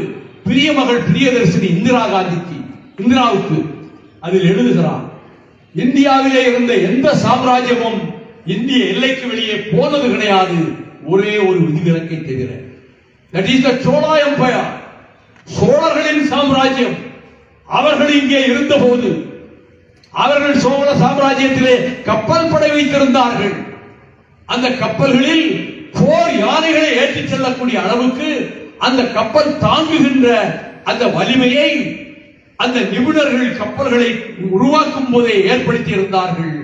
ராஜேந்திர சோழன் எல்லா நாடுகளையும் கீழ்த்திசை நாடுகளை ஜெயித்தான், புலிக்கொடியை பறக்க விட்டான். இந்த பெருமை இந்தியாவில் எந்த சாம்ராஜ்யத்திற்கும் எந்த மன்னருக்கும் கிடையாது என்று மகளுக்கு எழுதினார். இதை 1986 வருடம் நவம்பர் 26 இதை நான் பேசினேன். பேசிவிட்டு என் சக நண்பர்களே, பாராளுமன்ற உறுப்பினர்களே, நீங்கள் இன்றைக்கு வெளியே போகும்போது பாராளுமன்ற கட்டிடத்தினுடைய வெளிச்சுவரின் உள்பக்கத்தை பாருங்கள். வரிசையாக சித்திரங்கள் இருக்கும், ஓவியங்கள் இருக்கும். அதில் ஒரு ஓவியம் மகாராணா பிரதாப் சிங்கினுடைய தியாகத்தை பற்றிய ஓவியம். அதற்கு அடுத்த ஓவியத்தை பாருங்கள், தி எக்ஸ்பெடிஷன் ஆஃப் சோழா எம்பயர். அவர்கள் வெளிநாடுகளுக்கு படையெடுத்து சென்ற சோழ சாம்ராஜ்யம் என்று படத்தை எழுதிவிட்டு வேலும் வாளும் தாங்கிய வீரர்கள் கப்பல்களிலே இருக்க, கப்பலிலே புலிக்கொடி பறக்க, கடற்கரையில் இருந்தவாறு ராஜராஜ சோழன் ராஜேந்திர சோழன் கையில் வேல் ஏந்தியவாறு அந்த படைகளை நோக்கி நீட்டியவாறு அந்த படம் வரையப்பட்டிருந்தது. இதை பார்த்துவிட்டு செல்லுங்கள், எங்கள் சரித்திரத்தை தெரிந்து கொள்ளுங்கள் என்றேன்.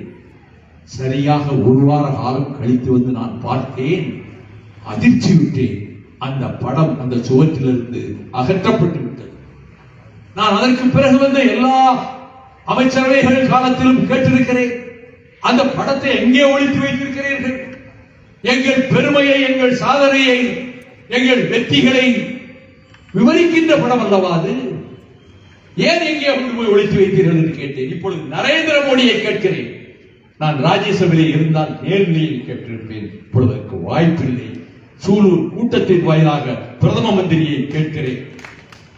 அந்த ஓவியம் எங்கே இருக்கிறது? Where is that portrait? எங்கே அந்த சித்திரம் இருக்கிறது? அதை திரும்ப கொண்டு வந்து அந்த சுவற்றிலே பதிப்பித்தால் நீங்கள் தமிழ்நாட்டை, தமிழர்களை, சோழ மன்னர்களை, புலிக்கொடியை நீங்கள் ஆதரித்ததாக அர்த்தம். இல்லையே நீங்கள் வெளிவேசம் போடுகிறீர்கள். இதையெல்லாம் சொன்னால் தமிழர்கள் மயங்கி விடுவார்கள் என்று கருதி சோழ சாம்ராஜ்யத்தை பற்றியும் ராஜராஜ சோழன் ராஜேந்திர சோழனை பற்றியும் நீங்கள் வாய்கிழிய பேசிவிட்டு போய்விட்டீர்கள். எங்கள் தமிழர்களை ஏமாற்றலாம் என்று கருதி கொண்டு அது ஒரு காலம் நடக்காது. மிஸ்டர் பிரைம் மினிஸ்டர், இங்கே என்னை போன்றவர்கள் லட்சம் இளைஞர்கள் இருக்கிறார்கள். அவர்களின் நாடி நரம்புகளின் உணர்ச்சியை நான் ஊட்டுவேன். இயற்கை எனக்கு தந்திருக்கக்கூடிய இந்த குரலின் ஒலி அடங்குகின்ற வரையில், என் நாவுக்கு பேசுகிற சக்தி இருக்கின்ற வரையில், கொண்டை குழியிலே ஜீவன் இருக்கின்ற வரையில் நான் நாடு சுற்றி வருவேன். நாற்சந்தி முனைகளிலே நின்று பேசுவேன். தமிழக மக்களை, குறிப்பாக இளைஞர்களை, மாணவர்களை, அவர்களை தட்டி எழுப்புவேன். உங்கள் மூதாதையர்கள் யார்? உங்கள் பூர்வீகம் என்ன? கடந்த காலத்திலே நம் தமிழர்கள் சாதித்தது என்ன? அது கீழடி ஆய்வுப் பொருள்கள் மூலம் மட்டும் தெரிந்து விடாமல் இப்படிப்பட்ட சரித்திரத்தை அவர்கள் தெரிந்து கொள்ள வேண்டும். நாம் பெரிய வரலாற்றுக்கு சொந்தக்காரர்கள், புகழ்மிக்க வரலாற்றுக்கு சொந்தக்காரர்கள். அந்த உணர்வைத்தான் தந்தை பெரியார் முதலில் ஏற்படுத்தினார். பேரறிஞர் அண்ணா அவர்கள் அதனை ஏற்படுத்தினார். அந்த உணர்வு காரணமாகத்தான் தாளமுத்து நடராசனும் அரங்கநாதனும் சின்னசாமியும் சிவலிங்கமும் நான் தொடக்கத்தில் சொன்னதைப் போல கீரனூர் முத்துவும் அங்கே மாயவரம் சாரங்கவாணியும் பீளவேடு தண்டவாணியும் தங்களை அழித்துக் கொண்டார்கள். திமுக கழகத்தை காப்பாற்ற மாவீரன் KVK சாமியும் உடையார்பாளையம் வேலாயுதமும் திராவிடர் கழகத்தை காக்க உடையார்பாளையம் வேலாயுதமும் அதற்கு பிறகு வண்டை பாண்டியனும் நெல்லிக்குப்பம் மஜீதும் பிரதாபச்சந்திரனும் தங்கள் உயிர்களை திராவிட முன்னேற்ற கழகத்திற்காக தத்தம் செய்தார்கள். திராவிட இயக்கத்திற்காக தங்கள் உயிர்களை தந்தார்கள். இந்த வரலாறுகளை எல்லாம் நீங்கள் படியுங்கள் தம்பிகளே. பதவிகள் தான் வருமா என்று ஏங்கி கிடப்பவனல்ல வைகோ. என் புதல்வன் எங்கள் இயக்கத்தினுடைய 99.9% தோழர்களினுடைய கட்டாயத்தின் பேரில் வற்புறுத்தலின் பேரில் அவன் கழகத்திற்குள்ளே வந்தான். நான் ஒருபோதும் இதை அனுமதிக்க மாட்டேன். மறுமலர்ச்சி திமுக கழகத்திலே பிரவேசிக்க ஒருபோதும் நான் உடன்பட மாட்டேன் என்று நிர்வாக குழுவிலே நான் பேசிய போது ஆடுதுறை முருகனும் ஆடிட்டர் அர்ஜுனராஜும் போன்றவர்கள் அனைவருமே வரிசையாக எழுந்து, நீங்கள் எந்த சர்வாதிகாரியா, எதேச்சாதிகாரியா, உங்கள் புதல்வன் கட்சிக்குள்ளே வரக்கூடாது என்று சொல்ல உங்களுக்கு என்ன உரிமை? இல்லை, நான் சில கோட்பாடுகளின் அடிப்படையிலே இயக்கத்தை நடத்தி வருகின்றவன், ஆகவே இதை அனுமதிக்க நான் தயாராக இல்லை என்றேன். அப்படியானால் வாக்கெடுப்பு நடத்துங்கள், ரகசிய வாக்கெடுப்பு நடத்துங்கள் என்று சொன்னார்கள். நான் உடன்பட்டேன். ஒரு வாக்குச்சாவடி அமைக்கப்பட்டது.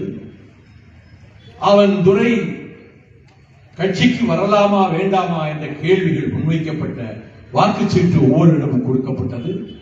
தனித்தனியாக சென்று அந்த வாக்குச்சாவடிக்குள்ளே ஒரு ஓட்டை பதிவு செய்து விட்டு வந்தார்கள். 106 பேர் நிர்வாக குழு உறுப்பினர்கள்.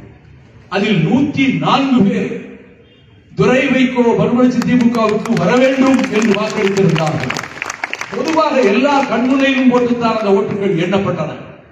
2 பேர் கூடாது என்று அவர்கள் கருத்தை தெரிவித்திருந்தார்கள். இந்த அடிப்படையில் தான் அவன் இயக்கத்துக்குள்ளே வந்தானே தவிர அதை ஒரு சொல்கிறாரா, முன்கூட்டியே இவர் சொல்லி வைத்து விட்டார். இப்படிதான் ஓட்டு போடவில்லை, அழுகி போய் அவனால் எழுதுகிற கை விரல்கள் அழுகி போகும். சத்தியத்தின் பக்கம் நிற்பவன், உண்மையின் பக்கம் நிற்பவன். ஆகவே அந்த முடிவுக்கு பிறகு அவன் அரசியல் கட்சிக்கு வர வேண்டும் என்று இவர்கள் தீர்மானித்த அந்த காலகட்டத்தில் நான் தன்னிச்சையாக முடிவெடுக்கவில்லை. இந்த முடிவு திணிக்கப்பட்டது. அந்த அடிப்படையில் இப்பொழுது மந்திரி பதவிக்காக போய் மனு போடுகிறான், பிரதமரை சந்திக்கிறான், மறுமலர்ச்சி திமுக அமைச்சரவையிலே சேர துடிக்கிறது என்று என் மீது மிகுந்த அன்பும் அளவற்ற மரியாதையும் வைத்திருக்கிற பத்திரிகைகள் 8 காலம் போடுகிறது. வாழ்க பத்திரிகா தர்மம், வாழ்க அவர்களுடைய பத்திரிகைகள். நான் இதற்காகத்தான் கூட்டணி மாறப்போகிறேன். கூட்டணி மாறப்போகிறது மதிமுக. இது ஒரு நாள் செய்தி. பிரதமரை சந்தித்ததையே அமைச்சர் பதவி வாங்குவதற்காக நான் சொல்லுகிறேன். விஸ்வநாத் பிரதாப் சிங் என்னிடம் பேசியது உண்டு.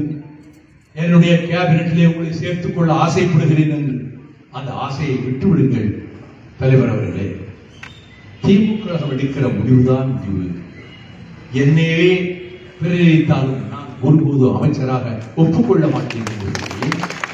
98லும் 99லும் அடல் பிகாரி வாஜ்பாய் பிரதமரான போது என்னுடைய அமைச்சரவையிலே நீங்கள் சேர்ந்தால் என்னுடைய கேபினெட் பலம் வாய்ந்ததாக இருக்கும். You will be a pillar of strength to me என்று வாஜ்பாய் சொன்னபோது அவர் வீட்டுக்குள்ளே அத்வானியும் இருக்கிறார். நான் சொன்னேன் அவர்கள் ஒரு காலம் அமைச்சர் பதவியை நான் ஏற்க மாட்டேன். Even otherwise I will be a pillar of strength to your government on the floor of the parliament. இல்லாவிட்டாலும் கூட உங்களுக்கு பக்கத்துணையாக வைரத்தூணாக வைகோ நிற்பார் என்று சொல்லியதும், அவர் ஈரோடு மாநாட்டிலே, உங்கள் கொங்கு மண்டலத்திலே நடைபெற்ற மாநாட்டில் உள்துறை அமைச்சர் லால்கிஷன் அத்வானி பேசும்போது, Vaiko is a rare peculiar specimen, அவர் ஒரு வித்தியாசமான ஒரு ஆள். நானும் வாஜ்பாயும் எவ்வளவோ சொன்னோம், நீங்கள் கேபினட் மந்திரியாக வேண்டும் என்று. ஒரேடியாக நிராகரித்து விட்டார். ஒருபோதும் நான் மந்திரி ஆக மாட்டேன் என்று என் சகாக்கள் 2 பேருக்கு மந்திரி கொடுங்கள், பதவி கொடுங்கள் என்று கண்ணப்பனுக்கும் செஞ்சி ராமச்சந்திரனுக்கும் அமைச்சர் பதவியை பெற்றுக் கொடுத்தவன் இந்த வைகோ என்பதை நாடு நன்றாக அறியும். அப்படிப்பட்ட நானா கூட்டணி மாறப் போகிறேன்? 8 வருடங்களுக்கு முன்னால் தீர்மானமாக ஒரு முடிவெடுத்து திராவிட இயக்கத்தை தகர்ப்பதற்கு பல சக்திகள் முனைகின்றன. திராவிட இயக்கத்தை காப்பது நம்முடைய கடமை என்று முடிவெடுத்து நிர்வாக குழுவிலே கலந்து பேசி எல்லோரிடமும் 1.5 மணி நேரம் நான் விளக்கம் தந்து நாம் திராவிட முன்னேற்ற கழகத்தின் தலைமையிலான அணியில் போய் சேர்ந்து விடும். திமுக கழகம் பலமான கட்சி, கோடிக்கணக்கான உறுப்பினர்களை கொண்ட கட்சி, சல்லிவேர் வரை ஊரெங்கும் பரவி இருக்கிற கட்சி. அதை சிதைப்பதற்கு முனைகிறார்கள் வடநாட்டிலே இருந்து வந்து. அதை நாம் அனுமதிக்க கூடாது. நம்முடைய கட்சிக்கு அந்த அளவுக்கு வாக்கு வங்கி கிடையாது, அந்த அளவுக்கு கட்சி பலம் கிடையாது. ஆனால் இருக்கிற கண்மணிகள் ஸ்பார்ட்டா வீரர்களைப் போல உறுதியானவர்கள், நெஞ்சுரம் வாய்ந்தவர்கள். அப்படிப்பட்ட நம்முடைய இயக்கம், நம்முடைய பலத்தையும் சேர்த்து கொடுப்போம், நம்முடைய சக்தியையும் சேர்த்து திமுகவுக்கு தருவோம். அது நம்முடைய இறுதியான உறுதியான முடிவு என்று அறிவித்து, இதே கோயம்புத்தூர் விமான நிலையத்தில் இன்றைய முதலமைச்சர் வருகிற போது என் சகோதரர்கள் இங்கே இருப்பவர்கள் எல்லாம் பார்க்க நான் அந்த விமான நிலையத்துக்குள்ளே காத்திருந்து இன்றைய முதல்வர் தளபதி ஸ்டாலின் அவர்களிடத்தில் நாங்கள் ஒரு முடிவெடுத்து விட்டோம், திமுக கழகத்தோடு கரம் கோர்ப்பது என்று நான் சொல்ல, அதை போய் அப்பொழுது பேசினால் செவிகள் கேட்கும், மனம் புரிந்து கொள்ளும் அந்த நிலையில் இருந்த கலைஞர் அவர்களிடம் அவர் போய் சொல்ல, அதற்கு பிறகு ஒரு நாள் அவருடைய நீண்ட நாள் வாழ மாட்டார் உயிரோடு என்ற போது நான் பார்க்க சென்றேன். தளபதி ஸ்டாலினும் நான் மாத்திரம் அந்த கோபாலபுரம் வீட்டில் அந்த படிக்கட்டுகளிலே ஏறி அவர் படுத்திருந்த அறைக்குள்ளே சென்றோம். படுத்திருந்த அவரிடம் ஸ்டாலின் அவர்கள் அவர் தோளை தட்டி, அப்பா வைகோ வந்திருக்கார்ப்பா என்று சொன்னார். லேசாக கண் விழித்து பார்த்த கலைஞர் அவர்களிடம், நான் உங்களுக்கு எப்படி பக்கபலமாக ஒரு காலத்தில் போராடினேனோ உடனிருந்தேனோ அதே போல தம்பி தளபதிக்கும் நான் பக்கபலமாக என்றைக்கு இருப்பேன் என்று உங்களிடம் நான் உறுதியளிக்கிறேன் என்று சொன்னதை திருச்சியில் நடைபெற்ற ஒரு புத்தக விழாவில் இதே வார்த்தைகளை ஸ்டாலின் சொன்னார். நான் சொன்னால் வேண்டும் என்று சொல்வதாக அவர் சொன்னார். பக்கபலமாக உங்களுக்கு இருந்ததை போல எனக்கும் இருப்பார் என்று வைகோ சொல்ல, கண்களிலே இருந்து கலைஞர் கண்களிலே கண் கலங்க கண்ணீர் கசிய, கையை அவர் நீட்ட, இவர் அந்த கரத்தை பற்றிக் கொள்ள, இதை அருகிலே இருந்து பார்த்தவன் நான் என்று திருச்சியில் நடைபெற்ற ஒரு நூல் வெளியீட்டு விழாவிலே இன்றைய முதலமைச்சர் அவர்கள் பேசினார்கள். அந்த முடிவிலே நாங்கள் உறுதியாக இருக்கிறோம். அதில் எந்த விதமான வேறு சுணக்கத்துக்கு இடமில்லை. என்னோடு இருப்பவர்கள் யாரும் பதவி ஆசைகளுக்காக வந்தவர்கள் அல்ல. 1993 அக்டோபர் மாதம் 18ஆம் தேதி பாளையங்கோட்டையிலே தம்பி டேவிட், ஒரு கிறிஸ்டியன் யங்ஸ்டர், எங்களுக்கு பந்தல் அமைப்பவர், மேடை அமைப்பவர் அவர்தான். அவருடைய கல்யாண வரவேற்பில் நான் பேசினேன்.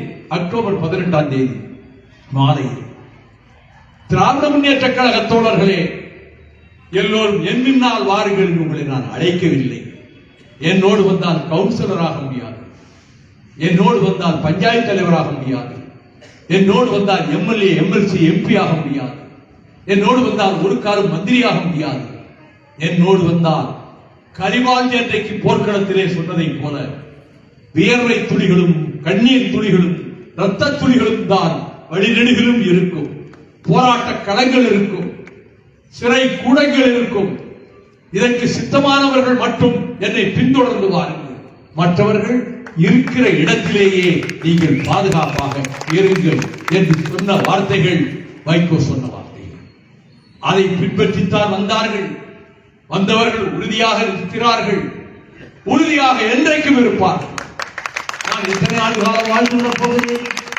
30 வருடம் திராவிட முன்னேற்ற கழகம், 31 வருடத்துக்கு மேலே மறுமலர்ச்சி திராவிட முன்னேற்ற கழகம், ஏறத்தாழ 62 ஆண்டுகள் என் பொது வாழ்வில் கிட்டத்தட்ட 29 முறை சிறை சென்றிருக்கிறேன். திமுக கழகத்திலே 25 முறை சென்றது போல.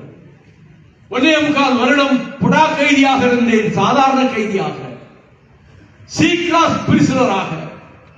எவர் சில்வர் தட்டுக்கள் எல்லாம் சிறைவாசிகள் வீடுகளில் இருந்து கொண்டு வந்தாலும் நான் ஏழை கைதி வாங்குகிற அந்த அலுமினிய தட்டிலே அவனுக்கு என்ன உணவு கொடுக்கப்பட்டதோ அந்த உணவை தவிர இன்டர்வியூலே கூட ஒரு உணவு பண்டம் நான் வாங்கியது கிடையாது. அது தொண்டருக்கு செய்கிற துரோகமாக நினைத்தவன் நான்.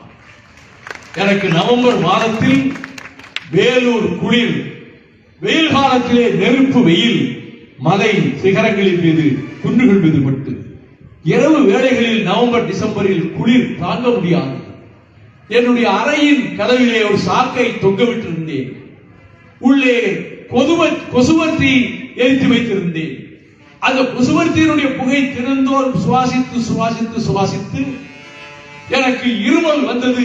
எந்த மருந்துக்கும் அது கட்டுப்படவில்லை. விடிய விடிய இருமிக் கொண்டிருப்பேன், பகல் பொழுதும் இருமிக் கொண்டிருப்பேன். டாக்டர் கலாநிதி என்னை பார்க்க வந்தார். என்ன இப்படி இருமுறீங்க? ஒருவேளை டிபியா இருக்குமோ நான் டவுட் பண்றேன். இங்க எக்ஸ்ரே கிடையாது, ஜெயில ஜிஹெச்ல இருக்கு. நாளைக்கே போய் ஜிஹெச்ல நீங்கள் எக்ஸ்ரே எடுத்துக் கொள்ளுங்கள், சூப்பர் இப்பொழுதே சொல்லுகிறேன் என்றார். நான் டாக்டர் கலாநிதியிடம் சொன்னேன், சூப்பரண்டே அனுபவிச்சால் நாம் ஜெயிலை விட்டு போக மாட்டேன், நான் போய் எக்ஸ்ரே எடுக்க மாட்டேன். ஏன்? ஒருவேளை எக்ஸ்ரே டிபி நோய்க்கான அறிகுறிகள் இருக்கின்றது என்று ரிப்போர்ட் ஒருவேளை வந்துவிட்டால் என்னை கேட்காமலே என் சகோதரர்கள் ஹைகோர்ட்டும் சுப்ரீம் கோர்ட்டும் எனக்கு ஜாமீன் மனு போடுவார்கள். ஜாமீன் கொடுக்கக்கூடும்.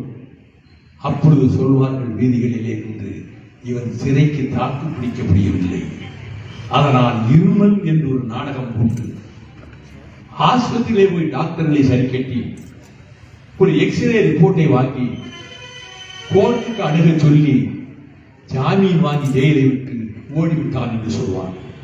ஆகவே நான் ஒருபோதும் சிறையை விட்டு வெளியே வர மாட்டேன் என்றேன். என் சகோதரர் டாக்டர் மாசிலாமணி, அவர் ஒரு மருத்துவர், எல்லா மருந்துகளும் பயனளிக்கவில்லை 2.5 மாசம். அவர் ஒரு ஸ்ட்ரிப் மெடிசின்ஸ் மாத்திரைகளை கொண்டு இது ஒரு வேளை கேட்கும், இதை சாப்பிடுகிற ஒரு நாளைக்கு 3 வேளை எல்லாம் சாப்பிட்டேன். 5வது நாளே என் இருமல் என்னை விட்டு அகன்றது. நான் ஏன் இதைக்காக சொல்லுகிறேன்? என் சகாக்கள், என் சகோதரர்கள், என் தோழர்கள், என் கண்மணிகள் எங்கேயும் தலைகை விழுவதற்கு ஒரு காலம் வைகோ காரணமாக. எவ்வளவு காலம் வாழப்போகிறோம்? வாழ்க்கையினுடைய பெரும்பகுதி ஓடி மறைந்து விட்டது. 81 வயது கடந்து விட்டது. இன்னும் சில ஆண்டுகள் இயற்கை அன்னை எவ்வளவு காலத்துக்கு என்னை வாழ அனுமதிக்கிறாளோ அவ்வளவு காலத்துக்கு வாழ்வேன். செந்தமிழ் நாட்டுக்காக, செந்தமிழ் மொழிக்காக, ஈழ தமிழர்களுக்காக, ஒடுக்கப்பட்ட மக்களுக்காக, நமக்காக பேச நாடாளுமன்றத்திலே ஒரு பிரதிநிதி இல்லையே என்று ஏங்குகிற, நாங்கள் அனாதைகளா என்று தவிக்கின்ற நாதியற்ற மக்களுக்காக என்னுடைய குரல் ஒலித்துக் கொண்டே. அது நாடாளுமன்றத்திலே ஒலிக்க முடியாமல் போனாலும் மக்கள் மன்றத்திலே இப்படிப்பட்ட சூலூர் வீதிகளிலே அது ஒலிக்கும். அந்த சக்தியை இயற்கை எனக்கு கொடுத்திருக்கிறது. அதை பயன்படுத்துவேன். எனக்காக அல்ல, என் குடும்பத்துக்காக அல்ல, மதுவை ஒழிப்பதற்காக. என் தாயார் சொல்லி சொல்லி கேட்காமல் உண்ணாவிரதமிருந்து அதன் காரணமாகவே இன்னும் 5 ஆண்டு காலம் உயிர் வாழ வேண்டிய என் தன்னை மாரியம்மாள் செத்து போனார். என்னுடைய தம்பி வை ரவிச்சந்திரன் 37 புலிகளை, விடுதலை புலிகளை, காயமுற்ற புலிகளை வீட்டிலே வைத்திருந்து அதிலே சில பேருக்கு கண்கள் தெரியாது, கைகள் கிடையாது, கால்கள் கிடையாது. ஒரு இளைஞனுக்கு 2 கண்ணும் தெரியாது, முழங்கைக்கு கீழே 2 கையும் கிடையாது, முழங்காலுக்கு கீழே 2 காலும் கிடையாது. இப்படி ஒரு உருவம். அந்த பிள்ளையை 2 கையாலும் தூக்கி கொண்டு போய் காலையிலே கழிப்பறையிலே உட்கார வைத்து அவனை சுத்தப்படுத்தி விட்டு பகல் பொழுதிலே டாக்டர்களை அழைத்துக் கொண்டு வந்து அவர்களுக்கு சிகிச்சை கொடுத்து 3 வேளையும் தாயார் அறுசுவை உணவு தாயார் சமைப்பது அந்த பிள்ளைகளுக்கு போட்டுவிட்டு கடைசி 6 மாதம் வாடகை வீட்டிலே பாளையங்கோட்டைக்கு பக்கத்திலே அவர்களை வைத்திருந்த போது 17 பேர் சுகமாகி போர்க்களத்துக்கே திரும்ப போய்விட்டார்கள். புலிகளின் போர்க்களத்துக்கு 20 பேர் வீட்டில் இருந்தார்கள். டிஎஸ்பி பதவேசம் ஓய்வு பெற்று விட்டார். இப்பொழுது அவர் வீட்டுக்கு வந்து, தம்பி, நாளை ராத்திரிக்குள்ள உங்க வீடு ரெய்டாக போகிறது, ஆயுதங்கள் ஏதாவது இருந்தால் அதை அப்புறப்படுத்தி விடுங்க சொல்ல. ஒரு ஆயுதம் கிடையாது. அவங்க கட்டியிருக்கிற விசக்குப்பி ஒண்ணுதான் கழுத்துல தொங்குது, வேற ஆயுதம் கிடையாது. மறுநாள் அவன் தன் துணைவியாரையும் மற்றவர்களையும் ஊருக்கு அனுப்பிவிட்டு அவன் மாத்திரம் அவர்களோடு இருந்தான். போலீசார் வந்து அவனையும் சேர்த்து கைது செய்து கொண்டு போனார்கள். 21 பேராக மன்றத்திலே நிறுத்தப்பட்ட போது ஜட்ஜி கேட்டார், தடை செய்யப்பட்ட ஒரு இயக்கம், இப்பொழுது விடுதலை புலிகளை நீங்கள் வீட்டிலே வைத்திருந்தது குற்றம் தானே என்று கேட்டார். அவன் தயங்காமல் சொன்னான், உங்கள் சட்டப்படி அது குற்றமாக இருக்கலாம், என் மனச்சாட்சியின்படி அது மனிதாபிமான கடமை, அதில் தவறு எதுவும் கிடையாது என்று பதில் சொன்னான். இது பத்திரிகைகளிலே வெளிவந்தது. சோழ மண்டலத்தின் திமுக சேனாதிபதி சேலம் சிறையிலே என்னோடு இருந்த அண்ணன் கோசி மணி அண்ணா அறிவாலயத்தினுடைய தாழ்வாரத்திலே என்னை பார்த்து இங்க வா என்று சொல்லி, நீ வானலாக பேசி எழுதி ஜெயிலுக்கு போய் ஊர் ஊராக போய் திமுக மேடையில பேசி நல்ல பெயர்லாம் வாங்கியிருந்த, உனக்கு நல்ல பெயரும் புகழும் கிடைத்தது நினைச்சிட்டு இருக்கியா? உன் தம்பி ரவிச்சந்திரன் உன்னை தூக்கி எரிஞ்சிட்டு அவன் உச்சத்துக்கு போய்விட்டான் என்று அண்ணன் கோசி மணியவர் சொன்னாரே, அவனை சிவகாசி நாடாளுமன்ற தொகுதியிலே நான் போட்டியிடவில்லை என்ற போது என் தம்பி வை ரவிச்சந்திரனை நான் வேட்பாளராக நிறுத்தினேனா? என்னை விட மனிதாபிமானம் மிக்கவர், என்னை விட நோய்வாய்ப்பட்ட மக்களை மருத்துவமனைகளுக்கு போய் சார்ந்து உதவி செய்யக்கூடியவர், புது வாழ்க்கைக்கு ரொம்ப ரொம்ப பொருத்தமானவர். ஆனால் அவனை நான் அறிவிக்கவில்லையே, சிவகாசி எம்பி வேட்பாளர் என்று நான் அறிவிக்கவில்லையே.